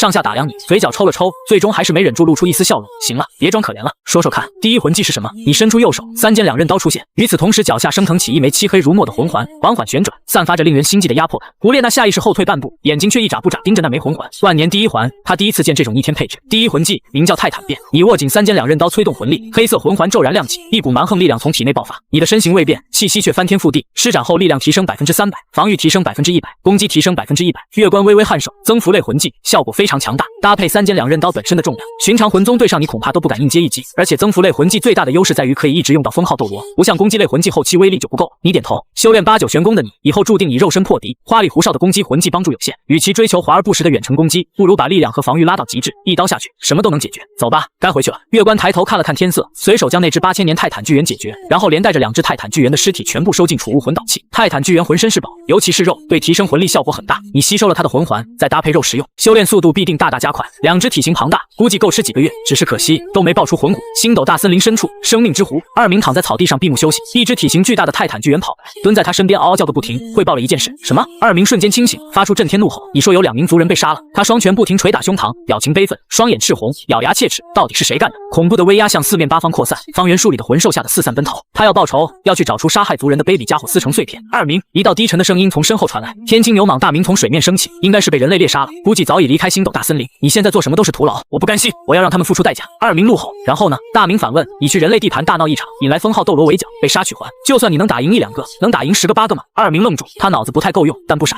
沉默良久，声音低下来：“那就这么算了，不然还能怎样？除非请动兽神出手，否则就是送死。”2名清楚这不现实，只能一拳砸在地上。良久，他忽然想起什么，表情凝重起来：“你说，小五姐会不会也有危险？那些卑鄙的人类，万一发现她是10万年魂兽化形？”大明深吸一口气：“小五姐比我们聪明。”话虽如此，眼中也闪过一丝担忧。人类世界对他们来说，终究太危险了。武魂殿、教皇殿，比比东坐在鎏金王座上，听见脚步声，抬起头：“回来了。杨戬的魂环如何？”月关走到近前，声音压抑不住激动：“教皇陛下，杨戬吸收了1枚万年魂环。”大殿安静了几秒，比比东翻看文件的动作停住，紫眸中闪过难以置信：“你说什么？万年魂环，而且是泰坦巨人的万年魂环？杨戬成功吸收了？”比比东沉默，他想过杨戬可能吸收不错的1000年魂环，却从未想过第一魂环就能达到万年，这完全颠覆了他的认知，甚至颠覆了整个魂师界的认知。小刚，他脑中不受控制地浮现玉小刚的身影，眼中闪过复杂情绪，他强迫自己收敛心神，看向月关：“你怎么看？”月关沉吟片刻：“杨戬能吸收万年魂环，关键在身体强度。3个月前他来时还很普通，现在已堪比魂王，这种成长速度恐怕与3剑2刃刀脱不开关系。这样的成就别人无法复制，但若能让这个武魂在武魂殿传承下去，武魂殿必能屹立不倒，千秋万代。”比比东陷入沉思，杨戬的天赋无庸置疑，如今更创造了万年第1环的奇迹，整片大陆也找不出第2个，而他已获得罗刹神传承，未来注定飞升神界。到了那时，武魂殿不能没有足够强大的继承人，千家的人他绝不允许再掌权，继承人必须是信得过的自己人。胡列娜忠诚可靠，天赋心性都不差，但光有忠诚不够，还需要足够实力震慑所有人。杨戬是最佳选择，若把这2个孩子凑成一对，杨戬的3剑2刃刀武魂能在武魂殿代代传承，胡列娜作为自己信任的人能确保权力不旁落，两全其美。虽然奈娜比杨戬大了6岁，但对魂师而言，几十年后这点差距根本不算什么。月关，属下在，从今天起时刻看着杨戬，不能让他受任何伤害。比比东声音平静却不容置疑，另外以后教导杨戬时，把胡列娜也带上。月关微愣，随即明白其中深意。杨戬天赋逆天，胡列娜忠诚可靠，确实是天作之合，属下明白。他拱手退出大殿，嘴角勾起一抹笑语，看来以后的日子会很有意思。你回到小院时，天色已近黄昏，2个侍女迎上来，已推门进院，在石凳上坐下。刚坐下，一道身影跟了进来。胡列娜站在门口，金发在晚风中轻动，脸上写满好奇。她犹豫了一下，迈步走近，在你对面坐下，双手撑着下巴，一双狐媚眼直勾勾盯着你。小师弟，你到底是怎么做到的？他终于忍不住开口，第一魂环就是万年，这完全不合理，告诉我好不好？你早预料到会有这个问题。耸耸肩，摆出不太清楚的表情，可能是武魂的缘故吧。觉醒武魂之后，身体就一天天变强，具体为什么我也不知道。胡列娜盯着你的眼睛看了好一会儿，清澈见底，看不出破绽。她叹了口气，知道问不出什么，只好放弃。那你2个武魂都给我看看呗。她眼睛又亮起来，先前你动作太快，我没仔细看。3剑2刃刀，还有一个叫哮天犬，行吧？你站起身，右手一翻，3剑2刃刀出现，转瞬化作3米来长。胡列娜眼前一亮，这外形还真不错，比普通器武魂好看多了。她越看越感兴趣，朝你伸出手，给我试试手感。你可能拿不动。胡列娜眉毛一挑，小师弟，你小看我32级魂尊，从小在武魂殿训练，力气可不小。你一个6岁小孩都拿得动，我怎么可能拿不动？你没说话，把刀递了过去。3剑2刃刀入手的瞬间，胡列娜脸色就变了，根本不是她想象中的重量，仿佛一座小山压下来，她整个人连反应时间都没有，直接被带着往地上栽。砰的一声闷响，哎呦！胡列娜结结实实摔在地上，刀柄压住她手掌，疼的眼泪都快出来了。你连忙收回3剑2刃刀。胡列娜坐在地上捂着手掌，眼眶泛红，倔强的不肯让眼泪落下。她吸了吸鼻子，抬头看你，满脸不可置信。这刀到底多少斤？1300斤左右。胡列娜愣住了，1300斤。她回想起刚才那股根本无法抗拒的沉重感，终于明白自己为什么摔得那么狼狈。但紧接着，一个更让她震惊的念头冒出来。她抬头看你，声音都变调了。等等，你一个6岁小孩怎么拿得动1300斤？你看着她，表情古怪。师姐，你刚才是不是摔傻了？我能吸收万年魂环，当然拿得动。胡列娜一愣，脸疼得红了。对啊，这家伙能吸收万年魂环，身体强度堪比魂王，拿动1300斤不是理所当然。她越想越郁闷，从地上爬起来拍了拍灰，看向你的眼神复杂至极，真是个怪物。她从小就被称为天才，先天魂力9级半，12岁修炼到32级，放眼武魂殿年轻一代都是顶尖。可跟你一比，这点成就好像连个屁都算不上。行了行了，胡列娜甩了甩还在发疼的手，努力维持师姐体面。再看看你第2武魂，你左手掌心白光涌动，一条短毛白犬出现在脚边，耳尖尾长，姿态矫健，一出来就摇着尾巴蹭你小腿。你不动声色看他一眼，哮天犬会意，乖乖蹲坐旁边，汪汪叫了2声，没有开口说人话，看着跟普通狗没什么两样。胡列娜蹲下身仔细打量，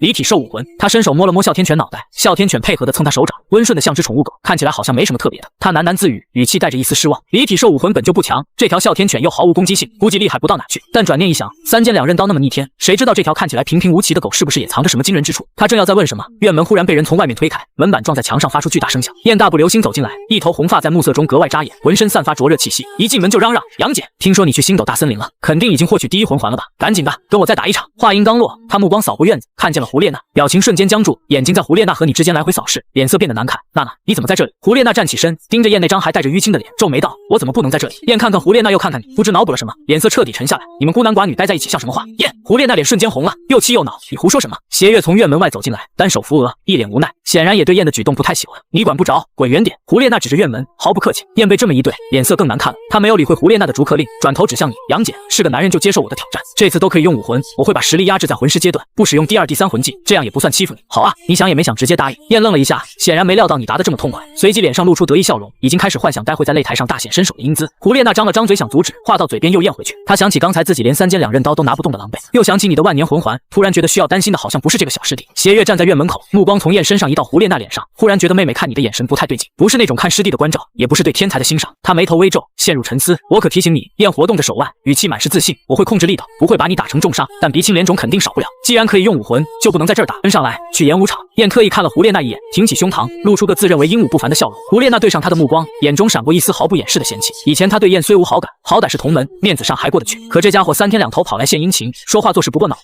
现在又跑到你院子里撒野，真是越来越让人反感。他别过脸去，看都不再看他。燕碰了一鼻子灰，讪讪摸了摸鼻子，但很快调整好情绪，朝你喊道：“快点跟上！”随后大步流星朝演武场走去。他已经在心里盘算，待会儿把你打得跪地求饶，胡烈娜肯定会对自己刮目相看，说不定还会同意追求。武魂殿演武场占地极广，青石擂台足有上万平方米，四周阶梯看台可容纳数千人。此刻正值傍晚训练结束，还有不少年轻学员在切磋。你们几人一到场，所有目光都被吸引过来。那不是黄金一代的燕吗？旁边是邪月和胡烈娜，他们怎么来了？听说燕最近突破了32级，学员们窃窃私语，目光满是仰慕。很快有人注意到队伍末尾的你，那个小孩是谁？怎么跟他们走在一起？看着面生，该不会是某位高层的亲戚吧？议论声此起彼伏，但没人把一个6、7岁的孩子当回事。燕3步并作2步跳上擂台，脚下发力震得青石台面微响。他转过身，居高临下指向你，上来吧。你耸耸肩，慢悠悠走上擂台，站在他对面，两人形成鲜明对比，一个魁梧壮硕，一个瘦小单薄。台下学员这才明白是要对战，燕要跟这个小孩打，太欺负人了吧？这小孩最多10几级，燕可是32级魂尊，就算切磋，差距也太大了。众人纷纷摇头。一名身穿教习服饰、留着短须的中年男子从看台旁走来，浑身散发魂王级气息。他扫了一眼擂台上的两人，皱眉道：“怎么回事？”燕双手抱胸，大大咧咧说：“王教习，我们就是切磋一下，放心，我会把实力压制在魂师阶段，不用第2、第3魂技，不欺负他。”王教习沉吟片刻，点了点头。魂力等级固然重要，战斗经验才是根本。他打定主意，待会儿燕若没收住手，自己就出手护住那孩子。毕竟10几级对魂尊，就算压制实力，差距也显而易见，不可能赢。开始吧！王教习退到擂台边缘，话音刚落，燕脚下发力，两黄一紫3枚魂环升腾而起。他身体猛然拔高，皮肤表面浮现暗红色岩石纹路，身后隐约浮现火焰领主虚影。武魂附体，灼热气息向四周扩散，擂台温度骤然升高。燕握了握拳，感受体内涌动的力量，嘴角勾起傲然笑容。他朝你伸出3根手指，我先让你3招，免得有人说我欺负小孩。台下一片哗然，但也没人觉得不对，差距摆在那里。你看着他那副不可一世的模样，眼底闪过一丝不耐。这个人真的很聒噪。你右手一翻，3尖2刃刀出现。台下的议论声忽然停了一瞬，所有人的目光落在那把造型奇特的兵器上。这是什么武魂？从来没见过。外形倒是挺华丽，应该不差。话虽如此，没人觉得这把刀能改变什么。在绝对的实力差距面前，再好的武魂也不够看。燕毫不在意地哼了一声，他的火焰领主可是顶级火土双属性兽武魂，防御力同级别几乎无人能破。就算站在原地让你打，你也休想伤他分毫。来吧，随便打。燕拍了拍胸口，语气轻佻，要是能让我退一步，就算。话没说完，你动了。现场只有王教习勉强看清了那道身影。你脚下一蹬，青石板微微皲裂，身体如离弦之箭掠过10几步距离，出现在燕面前。3尖2刃刀高高扬起，刀身在空气中划出一道银白弧线，狠狠劈下。燕脸上的笑容凝固了，他根本没反应过来，这一刀太快，快到他的身体来不及做任何闪避。他只看见一道银光闪过，紧接着一股排山倒海般的力量砸在胸口，砰！一声沉闷巨响，燕整个人像断了线的风筝倒飞而出，在空中划过一道抛物线，重重摔在擂台另一边。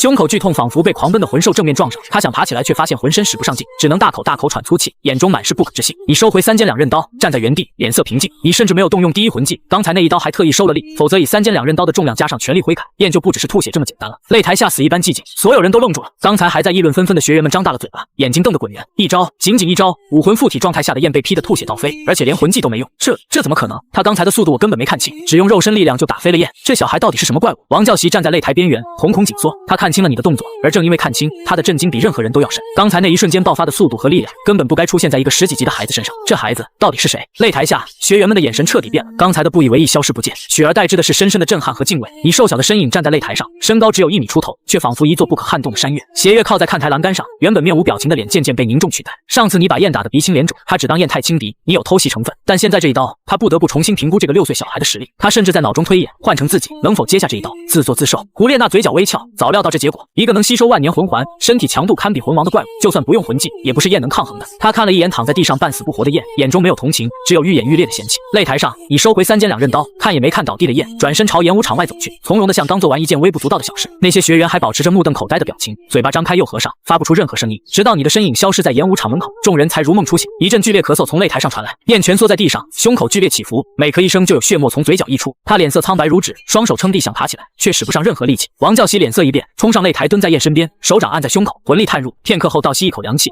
胸口的骨头几乎碎了一半。那一刀的力量精准击中燕的胸，力量渗透震碎骨骼，却没有伤及内脏。这种对力道的控制匪夷所思，再重1分，碎骨就会刺入心脏。别动！王教习按住想挣扎起身的燕，沉声道：“胸骨碎了，需要马上治疗。”燕仰面躺在地上，双眼无神地望着穹顶，脑中一片空白。输了，而且是被一招击败。他甚至没看清你是怎么冲过来的，只一道残影掠过，胸口就传来剧痛，然后整个人飞了出去。我大意了，燕喃喃自语，声音沙哑。如果第一时间用魂技，结果绝对不是这样。但他心底深处有个声音在说，就算认真了，结果也不会改变。他完全跟不上你的速度。该死！燕的拳头砸在地上，指尖磨破皮渗出血。不甘、屈辱、愤恨，他在胡列娜面前丢尽了脸。杨戬，他在心里默念这个名字，咬牙切齿，然后气急攻心，又吐出一口血，晕了过去。王教习不敢再耽搁，一把抱起燕，快步朝演武场外走去。演武场安静了好一阵，直到脚步声彻底消失，台下学员才叽叽喳喳议论起来。刚才那小孩到底是谁？从来没见过，跟胡列娜师姐一起来的，难道是武魂殿新收的弟子？他那把刀是什么武魂？从来没见过那种造型的器武魂。议论声此起彼伏，所有人脸上写满震惊和好奇。他们大多是武魂殿重点培养的年轻魂师，修为都在20级以上，眼界不低。正因如此，才更清楚刚才那一幕意味着什么。一个看起来只有6、7岁的小孩，仅凭肉身力量，一招击败武魂附体状态下的魂尊，连魂技都没用，简直离谱。书接上文，演武场一片哗然。一个身材魁梧的少年望着你离开的方向，压低声音对同伴说：“此人绝非池中之物，找机会结交一下。”旁边几人纷纷点头。邪月站在擂台下，目光从你消失的门口收回来，转向身旁的胡列娜，犹豫片刻，还是开口问道：“那个杨戬现在多少级了？”胡列娜嘴角翘起，没有隐瞒：“16级，16级。”邪月一愣，皱起眉，去猎取魂环之前才10级，现在回来就成了16级，一枚魂环让魂力连升6级，这合理吗？他盘算片刻，提出猜测，他是不是早就获取了第一魂环，只是没对外公布？不是。胡列娜摇头，他的第一魂环是万年，所以魂力才有这么大提升。邪月的表情凝固了，声音不自觉提高：“第一魂环怎么可能是万年？我亲眼看见他从万年泰坦巨猿身上吸收魂环，局长老也在场。”邪月目瞪口呆，万年第一环还是泰坦巨猿？他回想起刚才那一刀的威力，忽然觉得一切都说得通了。一个能吸收万年魂环，身体强度堪比魂王的怪物，击败燕确实不算什么。先前自己竟还在推演能否与你一战。邪月沉默良久，长长吐出一口气，难怪燕输的不冤。6年时间转瞬即逝，你住的还是那座小院，青石小径，雕花窗棂，一草一木与6年前别无二致，但住在里面的人已翻天覆地。清晨的阳光透过窗纸洒入，你睁开眼，习惯性运转一遍8、9玄功，这才起身下床。2个侍女端着洗漱用具和早餐推门进来，偷偷抬眼打量你，脸颊浮起2团红晕。不怪他们如此，6年前那个面黄肌瘦，身高不足1米的小不点，如今已长成1米8有余的少年，皮肤白净如羊脂玉，剑眉入鬓，鼻梁挺直，一双红眸深邃如渊，举手投足间自带一股英武之气。少爷，您的信。一个侍女递过2封信，声音细若蚊蝇。你接过信，先拆开羊胶那封。小姐，见信如晤，我在威海城一切都好，王和贵大人待我和小婵很好，吃穿用度都不缺，修炼也没落下。前些日子刚突破19级，准备加入一个猎魂小队去外面历练。你一个人在武魂殿，要照顾好自己。你嘴角微扬，哥哥突破19级不意外，这6年你把武魂殿的补贴和奖励全部寄回威海城，有足够的金魂币购买魂兽肉滋补身体，加上你送回去的高级冥想法，稳扎稳打。19级对先天1级魂力来说已是不错的成就，只是目光落在加入猎魂小队几个字上，你微微皱眉。猎魂小队常年游走魂兽森林外围，危险系数不低，哥哥的武魂只是普通于差，19级在外面也不算什么，万一出意外，你压下担忧，拆开杨禅的信。二哥，你什么时候回来看我？都6年了，我好想你。我前几天突破15级了，厉不厉害？隔壁小胖子欺负我，我把他家门戳了个洞，他再也不敢惹我了。看着信纸上娟秀的字迹，你忍不住笑出声。妹妹3年前觉醒武魂，似乎是一种登类，先天魂力5级，3年提升10级，速度不算快，但也已很不错。你放下信靠在椅背上，6年了，日程排得满满当当，白天泡藏书阁，在月关指导下修炼，晚上雷打不动运转8、9玄功，日复一日，从未懈怠。但相应的，也6年没回过威海城，没见过哥哥和妹妹，该回去看看了。你仔细收好信，端起碗筷3两下扫光早餐，起身准备去找比比东。虽然这6年一直是月关在负责你的修炼，但比比东终究是名义上的老师，要离开武魂殿，于情于理都该说一声。刚走到门口，院门就被人推开了。杨戬，胡列娜站在院门口，淡金色长裙勾勒出窈窕身段，金色长卷发在肩头轻晃。6年过去，她已褪去青涩，五官展开后美得惊心动魄，嘴角含笑自带3分妩媚。自从比比东让月关教导你时带上他，你们几乎天天待在一起，修炼、看书、切磋，朝夕相处，关系早已超越普通同门。今天有空吗？陪我去逛街吧。城西新开了一家店，听说有不少好东西。今天不行，我有事要找老师。胡列娜眨了眨眼，笑意淡了几分。她忽然想到什么，眼睛又亮起来。你难道要去找老师帮你猎取第5魂环？她看着你，语气复杂。前段时间你突破50级的事，她当然知道。12岁的魂王，说出来都离谱。6年前你刚来武魂殿时，他32级甩你好几条街，如今他46级，你50级，直接被反超。没错，你点头。第2、第3、第4魂环都是万年，且全部来自泰坦巨猿一族，其中第4魂环更是猎杀了一只99900年的。如今第5魂环自然要选10万年。星斗大森林的2名是最合适的目标，但经过考虑，你觉得可以先把目标放在另一只魂兽身上。小五，那只化形的10万年柔骨兔，若能将其控制，不仅能提前截胡唐三的重重大机缘，还能以此要挟大明二明，获取第5魂环更轻松。更重要的是，小五的魂骨技能瞬移配合3剑2刃刀的攻击力，机动性将得到质的飞跃。至于10万年魂环，可以留给哮天犬。你收回思绪，看向一直盯着你的胡列娜，我先去找老师，改天陪你逛街。胡列娜点点头，目送你走出院门，忽然喊了一声：“杨戬！”你回头，他犹豫片刻，只是笑着摆摆手：“没事，早去早回。”你转身继续朝教皇殿走去。胡列娜站在原地望着你的背影渐渐消失，良久收回目光，轻轻叹了口气，眼中闪过一丝连自己都未曾察觉的情愫。清晨的武魂殿安静肃穆，偶尔几名巡逻护卫经过，都恭敬朝你点头致意。你微微颔首回应，脑海中盘算着另一件事：如果剧情没变，唐三和小五应该已加入史莱克学院。按原著时间线，唐三的8蛛矛是在加入后1个月左右猎杀人面魔蛛时获得。8蛛矛你虽用不上，但绝不能留给唐三，必须截胡。除此之外，还有冰火2一眼的仙草、蓝银黄右腿骨，这些机缘都得赶在唐三之前。说实话，唐三从未招惹过你，从穿越到现在，你甚至没见过他一面。但这不重要，你是武魂殿的人，而唐三注定成为武魂殿的掘墓人，覆灭武魂殿，建立唐门，最终成神飞升。你从不认为武魂殿是反派，至少在底层平民眼中，武魂殿做得够好了。免费觉醒武魂，发放魂师补贴，清理堕落者，这些实实在在的好处，其他势力不曾做到。要知道，1万年后的绝世唐门时期，平民想觉醒武魂比登天还难，无数人终其一生不知自己有没有成为魂师的资格。为什么会这样？因为武魂殿被唐三覆灭了，还有杀戮之都，唐三亲手将其摧毁，堕落者失去约束，在大陆上肆虐横行，生灵涂炭。若真要说武魂殿有什么不好，你脑海中浮现出比比东的身影。这位名义上的老师行事偏执，未来若真一统大陆，还不知会干出什么事，但那是以后的事。至少现在，你选择站在武魂殿这边。思绪间，教皇殿到了，你停下脚步，抬头看着这座气势恢宏的建筑，深吸一口气，迈步走了进去。大殿内，比比东正坐在鎏金王座上处理公务，面前堆着厚厚一摞文件。6年过去，他的容貌几乎没有变化，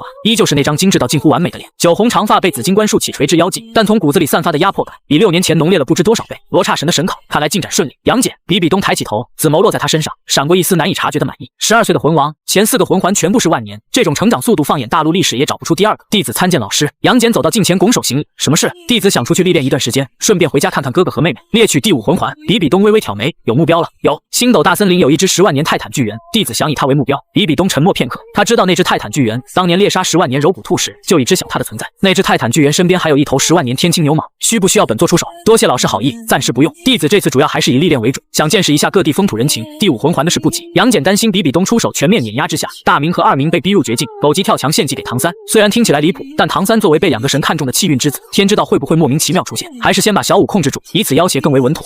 比比东没有强求，你这个年纪确实该出去走走，不能一直待在武魂殿。去吧，注意安全。弟子告退。杨戬离开后，教皇殿重新安静下来。比比东靠在王座上，手指轻敲扶手，片刻后开口：“月关、鬼魅。”2道身影从殿侧阴影中走出。月关一袭紫袍，面容妖艳；鬼魅依旧笼罩黑雾之中。杨戬要出去历练了，你们怎么看？月关微微欠身：6年了，这孩子一直待在武魂殿，足不出户，有限的几次离开还是陪娜娜逛街，确实该出去走走了。鬼魅点头，声音一如既往阴冷：“少年人闯一闯很有必要，总关在笼子里的鹰飞不上云霄。他第5魂环的目标是星斗大森林那只10万年泰坦巨猿。”比比东说。月关的表情微微一滞，很快恢复如常。10万年泰坦巨猿是星斗大森林的霸主之一，可不是外面那些千年万年的货色。但转念一想，杨戬前4个魂环都是万年，第4环更是来自99900年的泰坦巨猿，第5环选择10万年，顺理成章。月关，比比东看向他，你待会儿跟着杨戬一起贴身保护，如果他有猎取魂环的意向，立刻通知本座，本座亲自出手。是。月关郑重拱手，他教导了杨戬整整6年，看着那面黄金兽的小不点一步步成长至今，心里早已将其当成亲人。12岁的魂王，4枚万年魂环，第5魂环目标是10万年，这样的天赋一旦暴露，七宝琉璃宗、蓝电霸王龙家族、昊天宗绝不会坐视武魂殿再出一个绝世天才，大概率会有人提前扼杀。鬼魅注意到老友的表情，难得开口说了句长话：“别太担心，杨戬只有50级不假，但真要论战斗力，估计不比寻常封号斗罗弱多少。”月关一愣，随即想起杨戬如今怪物般的身体强度和3剑2刃刀的夸张重量，脸上凝重淡了几分。他自嘲摇头：“没错，那小子确实不需要我太操心。”比比东却微微皱眉，这6年他一直在进行罗刹神考，同时处理武魂殿堆积如山的事务，几乎没有关注过杨戬的修炼情况。你们的意思是，杨戬现在能与封号斗罗掰手腕？月关眼中闪过一丝自豪，向前一步：“教皇陛下有所不知，前段时间我测试过，杨戬现在的身体强度已堪比普通封号斗罗，单论肉身，老毒物拍马也赶不上。还有他的3剑2刃刀，如今重量已达5万斤。陛下可以想象，5万斤的兵器加上4个魂技的增幅，一刀下去是什么概念？寻常封号斗罗稍有不慎，恐怕都会被直接打死。而且我总感觉那小子还有所保留。”殿内安静片刻，比比东子眸中闪过一丝复杂。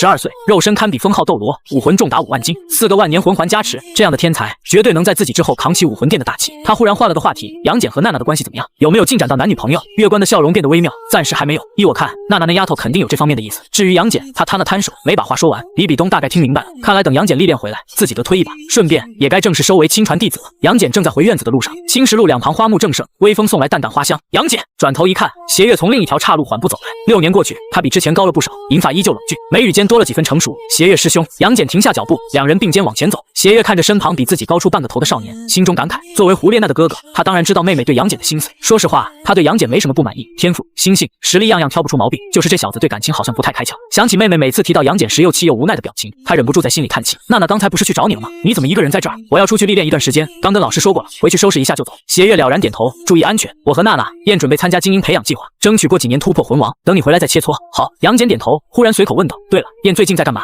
好久没见了。邪月脚步微微一顿，脸上露出无奈的表情。他叹了口气，自从6年前那件事之后，他就跟发了疯似的修炼，天不亮去演武场，天黑了才回来，性格也变了不少，不爱说话，整个人阴沉沉的，估计是你给他留下阴影了。杨戬哦了一声，没再多说，对燕没什么好印象，最好别再惹他，不然只能再给这家伙一次深刻的教训。告别邪月，杨戬回院子收拾行李，其实也没什么好收拾的，几件换洗衣服收进储物魂岛戒指，正准备出门，月关从院外走了进来，准备好了。月关打量他一眼，走吧，教皇陛下让我贴身保护你的安全。杨戬没有拒绝，接下来要做的是，身边多一位封号斗罗确实好办很多。两人沿青石路朝武魂殿大门走去，路上遇到不少人，大多是6年前在演武场见过那场对战的学员。简哥，要不要一起去喝茶？简哥，这是要出门。简哥，回来记得找我们玩。这6年他们没少跑来拜访，邀请杨戬参加各种聚会。杨戬一一笑着回应，既不冷淡，也不过热络。他心里清楚，这些人是因为他展现的天赋和实力才来巴结，但他并不反感。在武魂殿这种地方，人脉有时比实力更重要。这些人以后说不定都能成为助力。很快，武魂殿大门出现在前方，杨戬正要出去，身后传来急促的脚步声。杨戬，胡列娜气喘吁吁跑过来，金发被风吹得凌乱，脸蛋带着薄怒。你要出去历练，怎么不告诉我？他双手叉腰，气鼓鼓地看着他。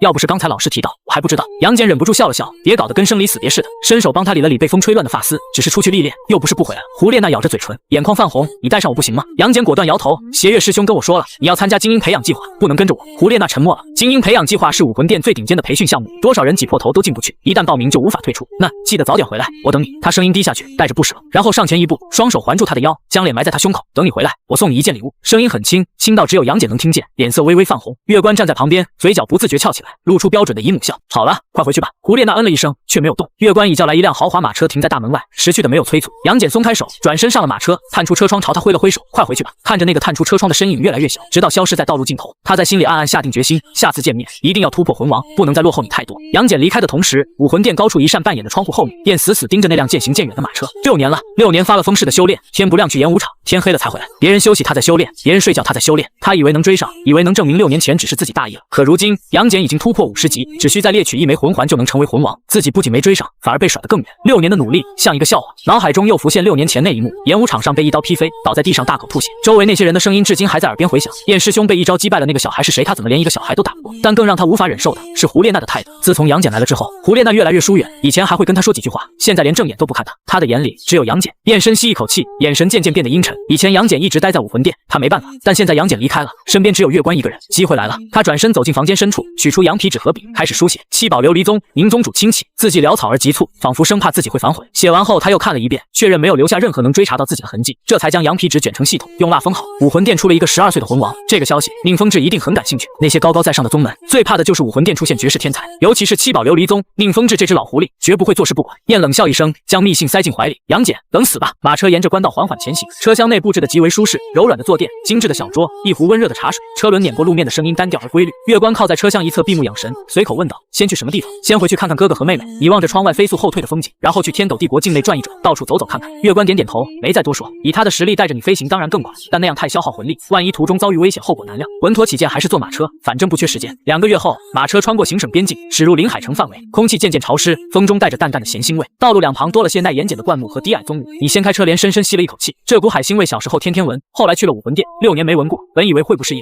现在却格外亲切。到了，月关睁开眼，我就不跟你进去了，在暗处守着。话音刚落，身影已从车厢内消失。你也不意外，等马车停稳后，独自走了下去。临海城不算大，但比威海城繁华不少，街道上熙熙攘攘，叫卖声、讨价还价声、孩童嬉闹声交织在一起。你站在街边辨认了一下方向，便朝武魂分店走去。走了没几步，你就察觉到了异样，周围有不少人在看你。一个华服少女迎面走来，看见你的瞬间脚步明显一顿，脸色微红，低着头快步走开。旁边几个妇人更是毫不掩饰的交头接耳，目光在你脸上流连。公子一个人吗？要不要上来玩？一个浓妆艳抹的女人从旁边茶楼探出头，朝你抛了个媚眼。你脚步不停，面无表情走了过去。跟胡列娜那种尤物待久了，普通女人根本入不了眼。武魂分店在临海城中心地带，是一座3层白色石砌建筑，门前竖着2根雕刻武魂殿标志的石柱。你走到门口正要进去，2个守卫同时伸手拦住，站住！武魂殿重地，闲杂人等不得入内。2个守卫都是20来岁的年轻人，穿着轻甲，腰挂长剑，上下打量你，目光带着审视。你也不恼，从怀中掏出一块令牌递过去，我叫杨戬，来找王和贵。2个守卫接过令牌，低头一看，瞳孔同时一缩，长老令只有封号斗罗级别的强者才能持有。他们对视一眼，都在对方眼中看到了震惊和疑惑。这个看起来不过10几岁的少年，怎么可能是封号斗罗？我。旋即他们的目光又不自觉落在你衣服上，面料考究，做工精细，绝非普通人穿得起。而且这少年年纪虽不大，站在那里从容不迫，气度不凡。大人，您稍等，我这就去通报。一个守卫态度立刻变得恭敬，双手将令牌递还，转身快步跑进分店。另一个守卫站在原地偷偷打量你，大气都不敢出。片刻后，一阵急促的脚步声从分店内传来。人呢？不是说杨戬来了吗？王和贵几乎是小跑着冲出来。6年不见，他比当初富态了不少，脸上多了些肉，肚子也微微隆起，一身店主袍服穿在身上颇有些官威。他跑到门口，目光扫了一圈，没看见什么大人物，只看见一个身材修长的少年站在那。杨戬呢？王和贵看向守卫，语气急切。守卫的表情有些古怪，小心翼翼地指了指旁边的少年，店主，这位就是。王和贵一愣，转过头仔细打量面前的少年，1米8几的身高，剑眉星目，面如冠玉，气质英武不凡，跟他记忆里那个面黄肌瘦、身高不到1米的小不点完全对不上号。你是小姐？王和贵的声音发颤，眼中满是难以置信。你没有说话，右手一翻，3尖2刃刀出现在掌中，银白刀刃在阳光下泛着冷冽光芒，3尖刃口微微颤抖，散发令人心悸的锋锐之意。王和贵盯着这把造型奇特的兵器，脑海中闪过6年前黄鱼村木屋里的那一幕。不会错的，小姐，真的是你！王和贵激动的声音都变了调，你这变化也太大了，我差点没认出来。他上上下下打量你，越看越心惊。6年前那个瘦弱的孩子，如今已长成英武不凡的少年，简直像换了一个人。外面不是说话的地方，快进来！办公室的门关上，隔绝了外面的喧嚣。王和贵请你坐下，亲自倒了一杯茶递过来，这才在对面的椅子上坐下。他的目光一直没有离开你，眼中满是好奇和惊叹。小姐，你这6年过得怎么样？在武魂殿还习惯吗？还好。你端起茶杯，浅浅抿了一口。王和贵犹豫了一下，还是忍不住问道：你现在多少级了？难道已经是魂宗吗？刚才他释放魂力感知，想探查你的修为，但感觉刚触及你的身体就被一股浑厚的可怕的力量弹开了。这种感觉比他见过的一些魂宗都强。你看了他一眼，没有纠正，只是微微点头。12岁的魂宗已经足够惊世骇俗，已不想暴露真实等级。王和贵倒吸一口凉气，靠在椅背上好半天没说出话。6年从10级到40级，什么概念？普通人10年升20级已是天才，杨戬6年升了30级，而且还是在魂力越往后越难提升的情况下。他忽然意识到，坐在对面的这个少年已不再是6年前那个可以随意拍肩膀的小孩了。12岁的魂宗，手持长老令，在武魂殿必定被当成宝贝供着。这样的人，远不是他一个分店店主能比的。他的腰不自觉弯了下去。你将他的变化看在眼里，面色不变，并非忘恩负义。王和贵对哥哥和小婵6年的养育之恩，你记在心里。但人情是人情，地位是地位。如果一上来就表现得太客气，万一王和贵顺着杆子往上爬，提出过分要求，甚至以后一直拿人情说事，怎么办？虽然以你如今的地位，他的任何要求大概都能轻松完成，但这种口子不能开。王店主，你放下茶杯，声音平淡。这6年，多谢你照顾我哥哥和小婵。王和贵连忙摆手，不用谢，不用谢，这都是应该的。作为报答，你打断他，语气不容置疑，我给你2个选择。王和贵一怔，2个选择，这种说话的方式，这种居高临下的姿态，看来杨戬在武魂殿的地位，恐怕比自己想象的还要高得多。小姐，不，杨戬大人。王和贵下意识改了口，低下头，声音发颤，您不必如此，我照顾杨娇和杨禅并不图什么回报，必须报答，不然别人还以为我杨戬是忘恩负义的人。你的语气平静，却带着不容拒绝的义务，盯着他说道。王和贵张了张嘴，不敢再推辞。什么选择？你伸出2根手指。第一个，我可以安排你去武魂总店任职，保证你下半辈子衣食无忧。王和贵的呼吸瞬间急促起来。武魂总店，那是所有武魂殿成员的终极梦想，一旦进入总店，福利待遇直接拉满，连家人都能受益。他咽了咽口水，强忍着没有立刻答应。第二个，我会给你更高级的冥想法，外加100万金魂币。王和贵的手不自觉抖了一下。更高级的冥想法，他今年30岁，修为才34级，以现在的冥想法，未来能修炼到魂宗就是极限。但如果有了更高级的，或许有机会冲击魂王甚至魂帝，再加上100万金魂币，足以支撑未来多年的修炼。2个选择，每一个都重得让他喘不过气。办公室内安静的只能听见他自己的心跳声。你也不催促，端起茶杯慢慢喝着。终于，王和贵抬起头，眼中闪过一丝决然。我选第2个。他今年才30岁，还年轻，他想变强，只要变强，第一个选择未必不能靠自己达成。你对此并不意外，随手从怀中取出一本薄薄册子丢了过去。王和贵手忙脚乱接住，手都在发抖。他翻开第1页，粗略扫了一眼，呼吸顿时变得粗重。这门冥想法比他修炼的高明了不知多少倍，其中记载的修炼路线精妙绝伦，闻所未闻。100万金魂币，我现在没有，明天会有人送来。王和贵连忙点头，紧紧抱着那本冥想法，生怕他飞走。他丝毫不担心你赖账，以你展现的天赋和地位，100万金魂币恐怕只是9牛1毛。走吧，带我去见哥哥和小婵。你朝门口走去。王和贵如梦初醒，连忙将冥想法贴身收好，小跑着跟上。他走在你身后半步的位置，微微弯腰，态度恭敬到了极点。边走边道：杨娇前段时间加入了深海猎魂小队，这会儿应该在雇佣广场。杨禅3年前入学临海城初级魂师学院，这会儿应该在上课。咱们先去哪？先去找哥哥。雇佣广场在临海城东区，是一片开阔的空地。刚走近，嘈杂的人声便扑面而来。广场上人头攒动，到处是举着旗子吆喝的猎魂小队，有需要的老板来看看。叫喊声此起彼伏，热闹得像菜市场。你扫了一眼，这里的魂师修为有高有低，低的不过10几级，高的也不过魂王。临海城这种地方，魂王已是顶尖战力。王和贵作为武魂分店店主，在临海城知名度极高。刚走进广场，就有不少人主动打招呼。王和贵一一笑着回应，脚下却不停，领着你穿过人群朝广场深处走去。就是那边。他指着一面浅蓝色旗子，深海猎魂小队，临海城最厉害的猎魂小队。旗子下面站着的几个人大多穿着皮甲，腰间挂武器，身上或多或少带着几分杀气，一看就是常在刀口舔血的角色。你暗暗评估，6个魂宗，1个魂王。那个站在最前面的中年人气息浑厚，目光锐利，应该就是队长，50多级的样子。深海猎魂小队的人也注意到了王和贵，队长带头迎上来。王店主，什么风把您吹来了？王和贵正要要说话，你的目光已越过众人，落在一个少年身上。少年15、16岁，身高只比你低一点，皮肤黝黑，五官端正，精神头很足。他穿着洗得发白的皮甲，腰间挂一柄短叉，站在人群后面，安安静静的不太起眼。6年前的记忆涌上心头，那个每天早起干活，磨破双手却舍不得花一个铜魂币给自己买掉，把所有好东西都留给弟弟妹妹的哥哥。哥哥，你开口，声音不大，却清晰地传进每个人耳朵里。杨娇正低头擦拭腰间的短叉，听见这2个字，手上动作顿住。他抬起头，看向面前这个英武不凡的少年。剑眉星目，面如冠玉，气质出尘，瞳孔渐渐放大，面前这张脸与记忆深处那个面黄肌瘦的小身影一点一点重合。你是小姐？他的声音发颤，眼中满是不确定。6年了，他无数次想象过弟弟长大后的样子，但真正见到时还是不敢相信，那个瘦弱的小不点怎么会变成这样一个英武不凡的少年？6年不见，这就认不出我了？你嘴角微扬，眼中带着笑意。杨娇愣住了，这语气，这神态，不会错的。小姐，杨娇猛冲上前，一把抱住你，双臂箍得紧紧的，生怕一松手人就会消失。好小子，你这6年待在武魂殿，变化也太大了。书接上文，好小子，你这6年变化也太大了，我刚才真没认出来。杨娇声音哽咽，眼眶泛红。这6年他一直担心你在武魂殿过得好不好，现在看见弟弟好好的，心里那块悬了6年的石头终于落了地。我很好，哥哥。你拍了拍他的后背，眼底也有泪光闪动。深海猎魂小队的成员们面面相觑，他们只知道杨娇有个妹妹，从没听说还有个弟弟，而且这弟弟好像还是从武魂殿来。队长看了看你，又看了看王和贵，能让王店主亲自陪着来，这少年恐怕不简单。杨娇松开你，上上下下打量了好几遍。小姐，你这6年过得还好吧？很好，老师很照顾我，吃穿不愁，修炼也没落下。那就好，那就好。杨娇笑的眼睛眯成了缝。6年的分别，有太多话想说，却又不知从何说起。最后还是你先开口，哥哥，咱们先去接小蝉，今天好好聚一聚。好，杨娇满口答应，转头看向队长，王大哥，我想请个假。队长看了你一眼，爽快的摆摆手，去吧去吧，这几天跟你弟弟在城里好好玩玩，不着急归队。杨娇抱拳道谢，搂着你的肩膀，2人有说有笑往外走。王和贵站在原地看着你们走远，这才收回目光看向猎魂小队众人。你们知道刚才那少年是谁吗？杨娇的弟弟杨戬，武魂总殿的人，连我都不敢得罪，以后该怎么做不用我多说了吧。猎魂小队众人脸色齐齐一变，队长连忙表态，王店主放心，杨娇在我们这儿绝不会受半点委屈，最好如此。王和贵转身就走，沉默片刻，有人小声嘀咕，杨娇这小子平时不显山不漏水，没想到还有个这么厉害的弟弟。队长没说话，只是望着你离开的方向，眼中闪过一丝凝重。他刚才用魂力感知探查过，竟然看不透你的深浅。杨娇的弟弟不可能超过15岁，实力竟不在他这个魂王之下，以后对杨娇得更加上心才行。临海城初级魂师学院坐落在城西，占地不大，但环境清幽。你和杨娇到的时候正好赶上下课，三三两两的学生从教学楼里走出来。小蝉的教室在2楼靠左边那间，杨娇在前面带路，2人上了2楼。小蝉，杨娇喊了一声，杨蝉转过头，目光落在你身上，他的眼睛瞬间亮了。二哥，他像只小兔子一样从讲台上跳下来，3步并作2步冲进你怀里。二哥终于来看我，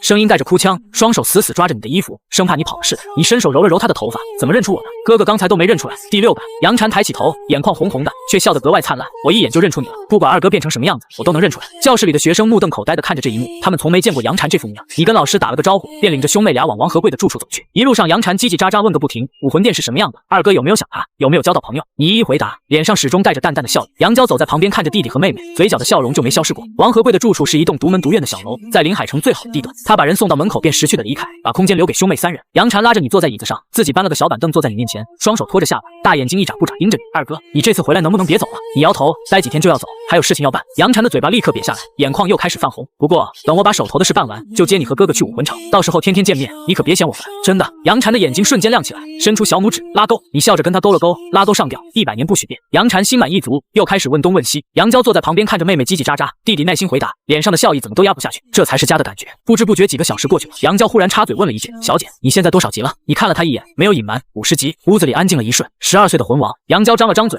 好半天才挤出一句话，当年王叔说你能成为封号斗罗，我还觉得是客气，现在看来他说的一点都没错，语气平静，眼中没有嫉妒，只有发自内心的骄傲。杨蝉的反应就热烈多了，二哥你是魂王了。他双手叉腰，小脸扬得高高的，以后成为封号斗罗绝对板上钉钉，看谁还敢欺负你。笑了笑，没有说话。你的目标从来就不只是封号斗罗。晚饭是王和贵提前让人准备好的一桌子菜，兄妹3人围坐在桌前边吃边聊，杨蝉吃的满嘴是油，一边吃一边给你夹菜，气氛温馨的不像话。吃完饭，杨蝉赖在你身边不肯走，最后还是杨娇把他拉走了，让你二哥休息，明天再聊。房门关上，你坐在床边，对着空气轻声唤了一句，岳叔叔。一道身影从窗外飘进来，月关凭空出现在房间中央，一袭紫袍，妖艳的面容上带着淡淡的笑。他打量着你，眼中闪过一丝欣慰，这才是少年人该有的样子。以前你总是一副老成持重的模样，看得我都替你累。你没有接这个话茬，直接开口，岳叔叔，我想跟你借100万金魂币。月关今天一直藏在暗处，自然清楚这钱是给王和贵的，微微颔首，没问题，明天我会让人送来。多谢岳叔叔。你拱了拱手，月关摆了摆手，身形一闪，消失在夜色中。接下来的3天，你放下所有修炼，专心陪着哥哥和妹妹。杨蝉缠着你讲武魂殿的故事，听得眼睛亮晶晶的，满眼都是向往。3天时光转瞬即逝，分别的时候，杨蝉哭成了泪人。二哥，你一定要早点来接我。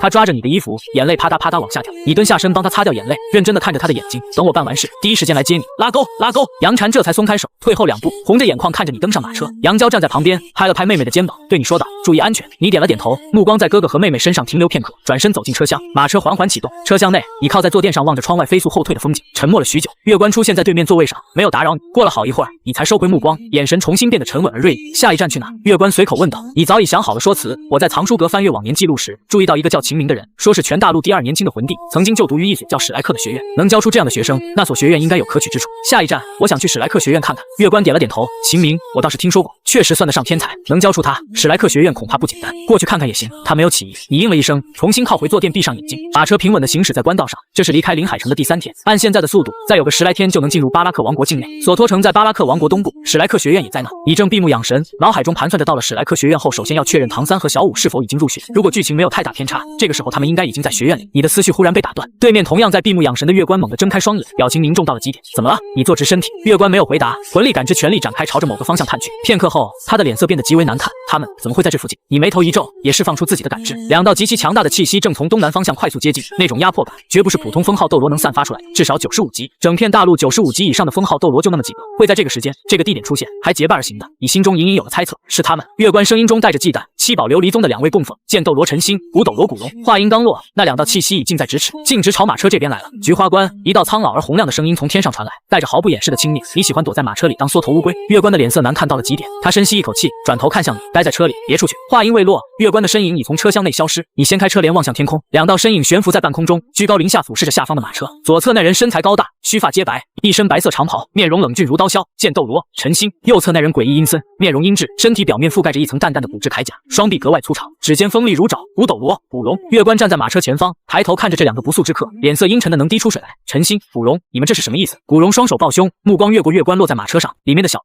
出来吧，别让老夫亲自动手。语气轻描淡写，仿佛在说一件微不足道的小事。至于月关，他甚至懒得正眼瞧一下。同为95级封号斗罗，但其荣通天局并非以战斗见长的武魂。别说陈星还在旁边，就算只有他一人，击败月关也不过是时间问题。月关攥紧拳头，竟然是冲着你来的。他上前一步，将马车挡在身后。你们到底想干什么？陈星一言不发，只是静静悬浮在空中，目光落在马车上。古荣倒是很乐意回答，听说你们武魂殿出了一个12岁的魂王，天赋不错。前段时间，一封信送到了七宝琉璃宗，提到了这位天才的绝世天赋，还提到他已经离开武魂城外出历练，身边只有你跟着。他嘴角微微上扬。风致知道这消息的时候，可是大为震惊。为了保险起见，我和老贱人不得不走一趟。菊花关，你应该明白我们是什么意思。月关没有说话，他当然明白，扼杀天才这种事，七宝琉璃宗也不是第一次干了。上3宗明争暗斗这么多年，死在陈星剑下的天才2只手都数不过来。他只是没想到七宝琉璃宗的消息会这么快，这么准。一封信，武魂殿内部有内鬼。菊花关，古龙的声音再次响起，带着不耐烦。你也别想着逃跑，今天这附近没有你们武魂殿的人，你跑不掉的。识相的话，现在自我了断，还能少受些皮肉之苦。月关一颗心沉入谷底。如果只有陈星和古龙其中一人，他拼了命或许还能带着你逃走。但2个95级封号斗罗，他连1成把握都没有。但他不会放弃。书接上文，快跑，我来拖住他们。月关盯着他们大声喊道，声音急促，他已做好拼命的准备。为什么要跑？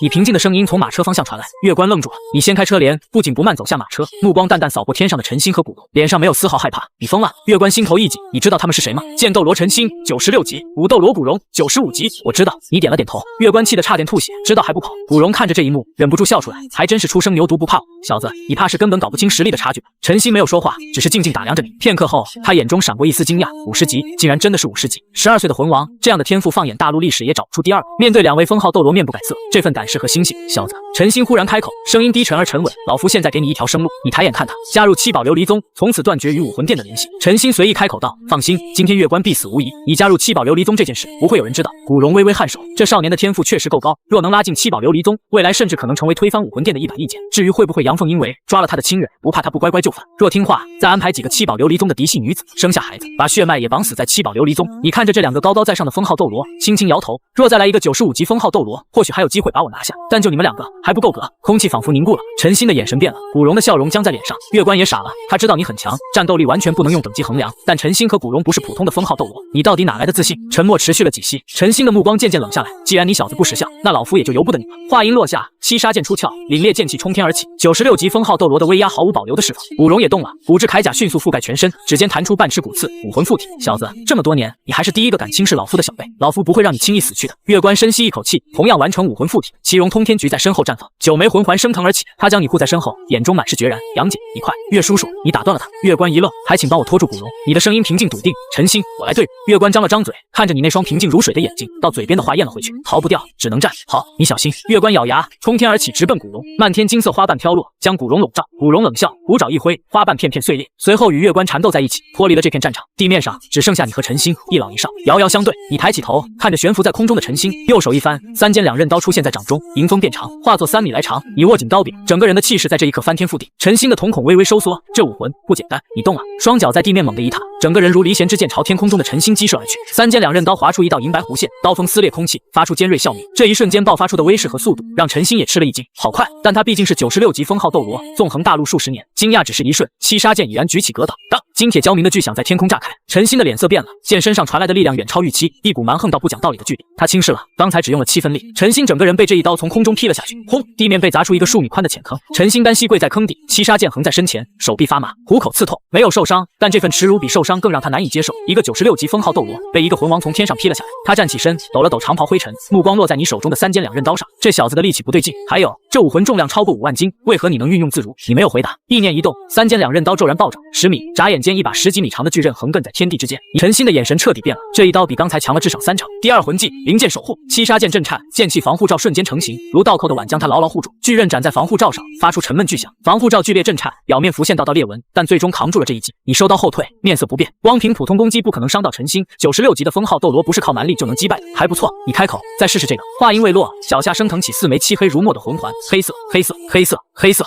，4枚万年魂环。陈星的瞳孔骤然紧缩，4枚万年魂环，全是万年。第一魂技泰坦变，黑色魂环亮起，力量提升300%，防御提升100%，攻击提升100%。第二魂技泰坦之序，第2枚魂环亮起，皮肤表面浮现淡金光泽，防御力再次提升。第3魂技泰坦之力，肌肉再度鼓胀，力量在泰坦变的基础上再次翻倍。第4魂技泰坦狂暴，第4枚魂环亮起，双眼泛起淡金光芒，气息变得狂暴凶悍，攻击力再度飙升。4枚魂环全部是增幅魂技，此刻所有增幅全部叠加，衣袍在气浪中猎猎作响，脚下地面寸寸裂开。你站在那里，像一尊从远古走来的战神。陈星脸色彻底沉了下去，他能清晰感受到你的气势攀升到了一个极其恐怖的程度，那种纯粹的、蛮横的、不讲道理的力量，甚至让他这个96级封号斗罗都感到了一丝危险。50级却让他感到了威胁。你再次举起三尖两刃刀，朝着陈星挥下，巨刃斩在灵剑守护的防护罩上。这一次，防护罩只支撑了不到1秒，便轰然碎裂，刀锋去势不减，狠狠砸在陈星身上。轰！惊天动地的巨响，陈星被这一刀砸飞出去，在地面上翻滚了数十米，撞断好几棵大树才停下来。烟尘渐渐散去，他单膝跪在地上，长袍破烂，嘴角溢出一丝鲜血，表面上只是轻伤，但只有他自己清楚，三尖两刃刀的力量穿透了防御，震伤了内脏。陈星抬起头看着你，眼中满是震撼，自己竟然被一个魂王打出了内伤，这种事放在1天前，他绝不会相信。此子绝不能留。他擦去嘴角血迹，站起身，眼中杀意浓郁到了极点。12岁，50级，4枚万年魂环，重达5万斤的奇异的武魂，还有那种诡异的力量增幅，让你继续成长下去。七宝琉璃宗必然覆灭。小子，能在50级就让老夫使出全力，已足以自傲了。第7魂技武魂真身，七杀剑发出一声震天剑鸣，剑身暴涨，与它融为一体。第1魂技长剑出锋，第6魂技万剑归宗，无数道剑气从七杀剑上爆发，铺天盖地，如暴雨般倾泻而下，每一道剑气都足以洞穿钢铁。你眼神一凛，将三尖两刃刀恢复至正常大小，8、9玄功全力运转，身体表面浮现淡金光泽，迎着漫天剑气冲了上去。剑气落在身上，留下一道道血痕，却无法深入。你咬牙挥舞三尖两刃刀，将来袭剑气一道道劈开，但剑气太多，多到根本劈不完。一道从肩头划过，带起一蓬血雾；一道从肋下穿过，留下深深伤口；一道从大腿划过，鲜血染红裤腿。你浑身浴血，脚步却从未停止，手中的刀从未放下，以伤换伤。剑气落在你身上，你就冲到陈星面前，还给对方一刀。陈星不得不分心防御，他从未见过这样的打法，不计代价，不计后果，仿佛那具身体不是自己的。战斗持续了整整10分钟，陈星主动拉开距离，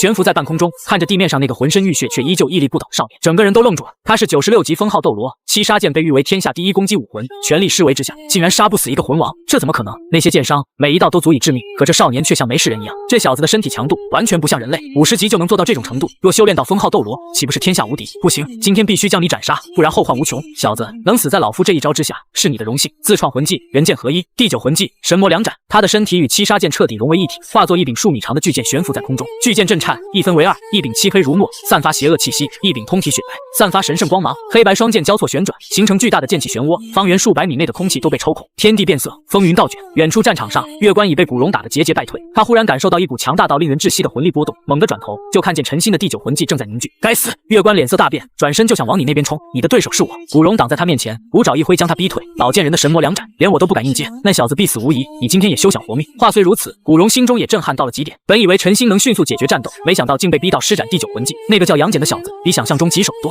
今日不死，七宝琉璃宗就危险了。不过看着那道已成型的剑气漩涡，古荣心中稍安，杨戬必死无疑。地面上，你看着天空中的剑气漩涡，眼中闪过一丝凝重。以你现在的状态，应接这一招断然没有活路。你吐出一口带血的唾沫，眼神变得冷厉，不得不动用底牌了。白光涌动，一条短毛白犬出现在你脚边，它的体型不大，看起来跟普通的狗没什么区别，但一双眼睛死死盯着天空中的陈星，充满愤怒和杀意。它虽然一直待在你身体里，但外面发生的一切都一清二楚。这个老东西竟敢把主人伤成这样！陈星低头看了一眼那条白犬，眉头微皱。双生武魂和比比东一样的双生武魂，这倒是始料未及。不过区区一只离体兽武魂，一枚魂环都没有附加，能有什么危险？小子，下辈子记得投个好胎，不要加入武魂殿。神魔两斩，黑白双剑交错斩下，毁天灭地的力量席卷而来，剑气未至，地面已被掀起，狂风呼啸。飞沙走石，方圆数百米内的一切都被剑气搅成碎片。你站在原地，纹丝不动。哮天犬仰天长啸，声音震天动地。他的身躯在这一刻骤然暴涨，10米、30米、50米。眨眼间，一只数十米高的巨兽出现在天地之间，浑身覆盖银白毛发，在阳光下泛着金属般的光泽，四肢粗壮如柱，利爪锋利如刀，一双眼睛如同2轮明月，散发着摄人心魄的光芒。他张开大口，朝着神魔两斩扑了上去。轰！惊天动地的巨响，黑白剑气与哮天犬撞击在一起，爆发出刺目的光芒，恐怖的冲击波向四面八方扩散，方圆数里内的树木全部摧毁，地面被掀翻了一层又一层，碎石泥土被气浪卷上天空。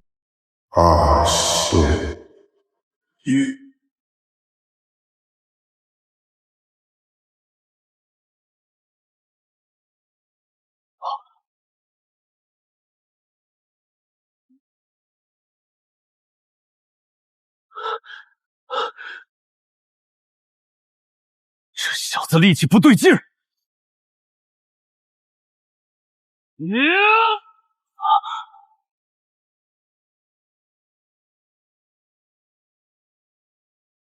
第2魂技泰坦之血，第3魂技泰坦之力，第4魂技泰坦狂暴。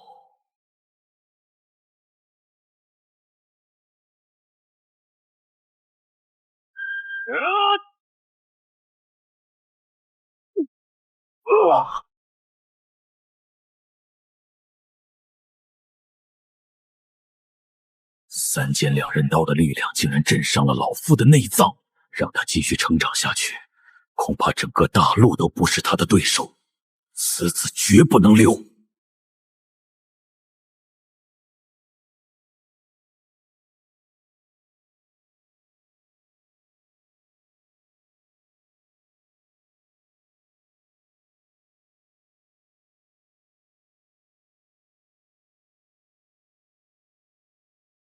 烟尘缓缓落定，陈星悬浮在空中，大口喘着粗气。第9魂技消耗极大，连他也感到吃力，但脸上仍带着自信。神魔两斩之下，没有活口，然而笑容只维持了1秒。一道巨大的身影从烟尘中冲了出来，哮天犬身上有几道浅浅剑痕，银白毛发被削掉几缕，但整体完好无损。硬抗一记神魔两斩，几乎没受什么伤。陈星的瞳孔骤然收缩，怎么可能？他来不及多想，哮天犬已冲到面前，速度之快，连他都反应不过来。陈星慌忙举剑格挡，但已经晚了，骨头碎裂的声音清晰可闻。陈星发出一声惨叫，左臂从肘部以下被整整齐齐撕了下来，鲜血喷涌。他暴退数十米，捂着断臂，脸色苍白如纸，眼中的自信彻底消失，只剩下深深的震撼。被自己的第9魂技正面击中，却毫发无伤，还能有余力撕下他一条手臂，这到底是什么怪物？把古荣也带过来。你语气淡淡。哮天犬应了一声，身形瞬间消失。远处，古荣正在喘着粗气，目光死死盯着月关，脸上还带着残忍的笑意。他并不知道那边发生了什么，烟尘遮天蔽日，看不清战况，但他确信你已经死了，除非是武魂殿的签到人。没人能在陈星的神魔两斩下存活。菊花关，你那个小天才已经……古荣转头看向月关，嘴角的笑容正要绽放，忽然凝固了。一道白色身影出现在他面前，快到他的眼睛根本跟不上，魂力还没来得及调动，一只巨大的爪子已经拍了下来。轰！地面剧烈震动，古荣被一巴掌拍进地里，砸出一个数米深的巨坑，骨质铠甲碎了大半，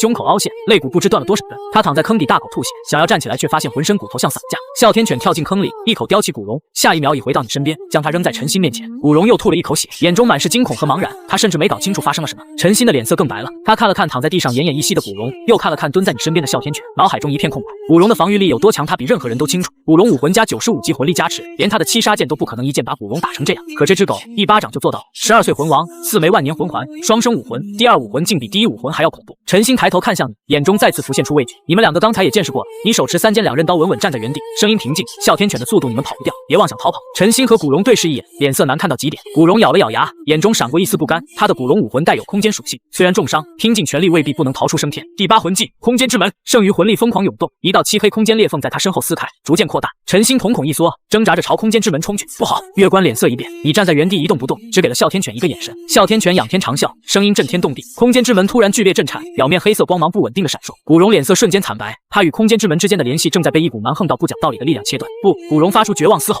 空间之门轰然崩溃，化作无数黑色碎片消散。两人被空间反噬震飞，重重摔在地上。古荣伤势又重了几分，陈星体内魂力紊乱，一时间连站都站不稳。哮天犬冲上去一口咬住古荣双腿，咔嚓，骨头碎裂。古荣发出凄厉惨叫，鲜血染红大片地面。陈星身体发抖，看着古荣的惨状，喉咙像被堵住，一个字也说不出来。连空间都能撕裂，连空间之门都跑不掉。我说了，别想着逃跑。你的声音带着几分戏谑，这下舒服了吧？古荣的惨叫声越来越弱。陈星闭上眼睛，知道今天死定了。活了快100年，从未想过会死在一个12岁孩子手里。恐惧像毒蛇缠绕心脏，他不想死，但骄傲不允许他求饶。脚步声响起，月关赶回你身边。他看了看浑身浴血的你，又扫了眼地上奄奄一息的两人，心中翻起惊涛骇浪。50级竟和96级陈星打到这个地步，即便最后靠哮天犬赢的，也足够逆天了。他看向哮天犬，忍不住咽了咽口水，一巴掌废了古荣，并接陈星第9魂技毫发无伤，连空间之门都能撕碎。想起6年前还觉得哮天犬只是个普通离体兽武魂，真是愚蠢。这分明是比3尖2刃刀更恐怖的存在。杨戬，这两个人怎么处置？话一出口，月关自己都愣了一下，不知不觉他已开始遵循你的意见，我自有安排。你目光落在陈星和古荣身上，眼神冷厉如刀，两人被你盯得浑身发凉。告诉我，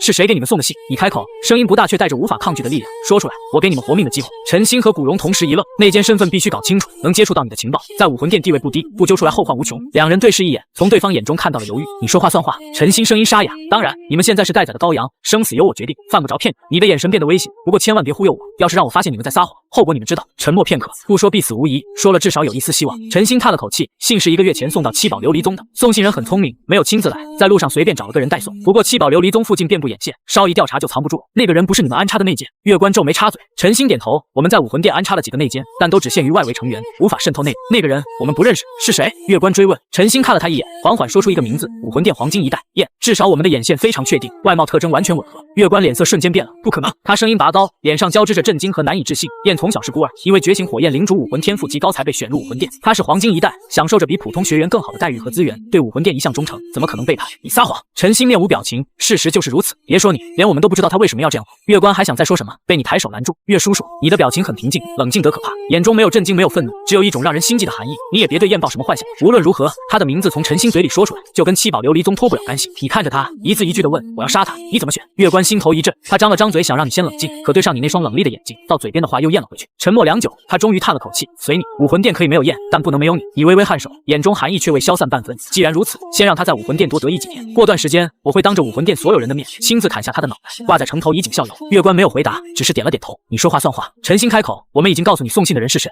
现在该放我们走了吧？你看着陈星，忽然笑，笑容很冷。我只是说给你们活命的机会，可没说一定放过你。陈星和古荣脸色同时变了，古荣挣扎着想站起来，断腿处的剧痛让他又摔回去，咬牙切齿：baby，你挑眉，你们一个95级，一个96级，联手来杀我一个12岁的孩子，就不卑鄙了？古荣语塞，陈星脸色铁青，眼中恐惧与愤怒交织。他知道今天恐怕凶多吉少了，深吸一口气，做好拼命准备，就算打不过你，至少也要拉月关一起死。你将他的表情变化看在眼里，忽然话锋一转：不过你们也算帮了我的忙。你嘴角微微上扬，这样吧，我可以放走你们其中一人，具体是谁，你们自己商量。陈星和古荣同时愣住，你竖起一根手指：对了，不要抱着临死前拼命的念头，否则你们两个今天都得死在这里。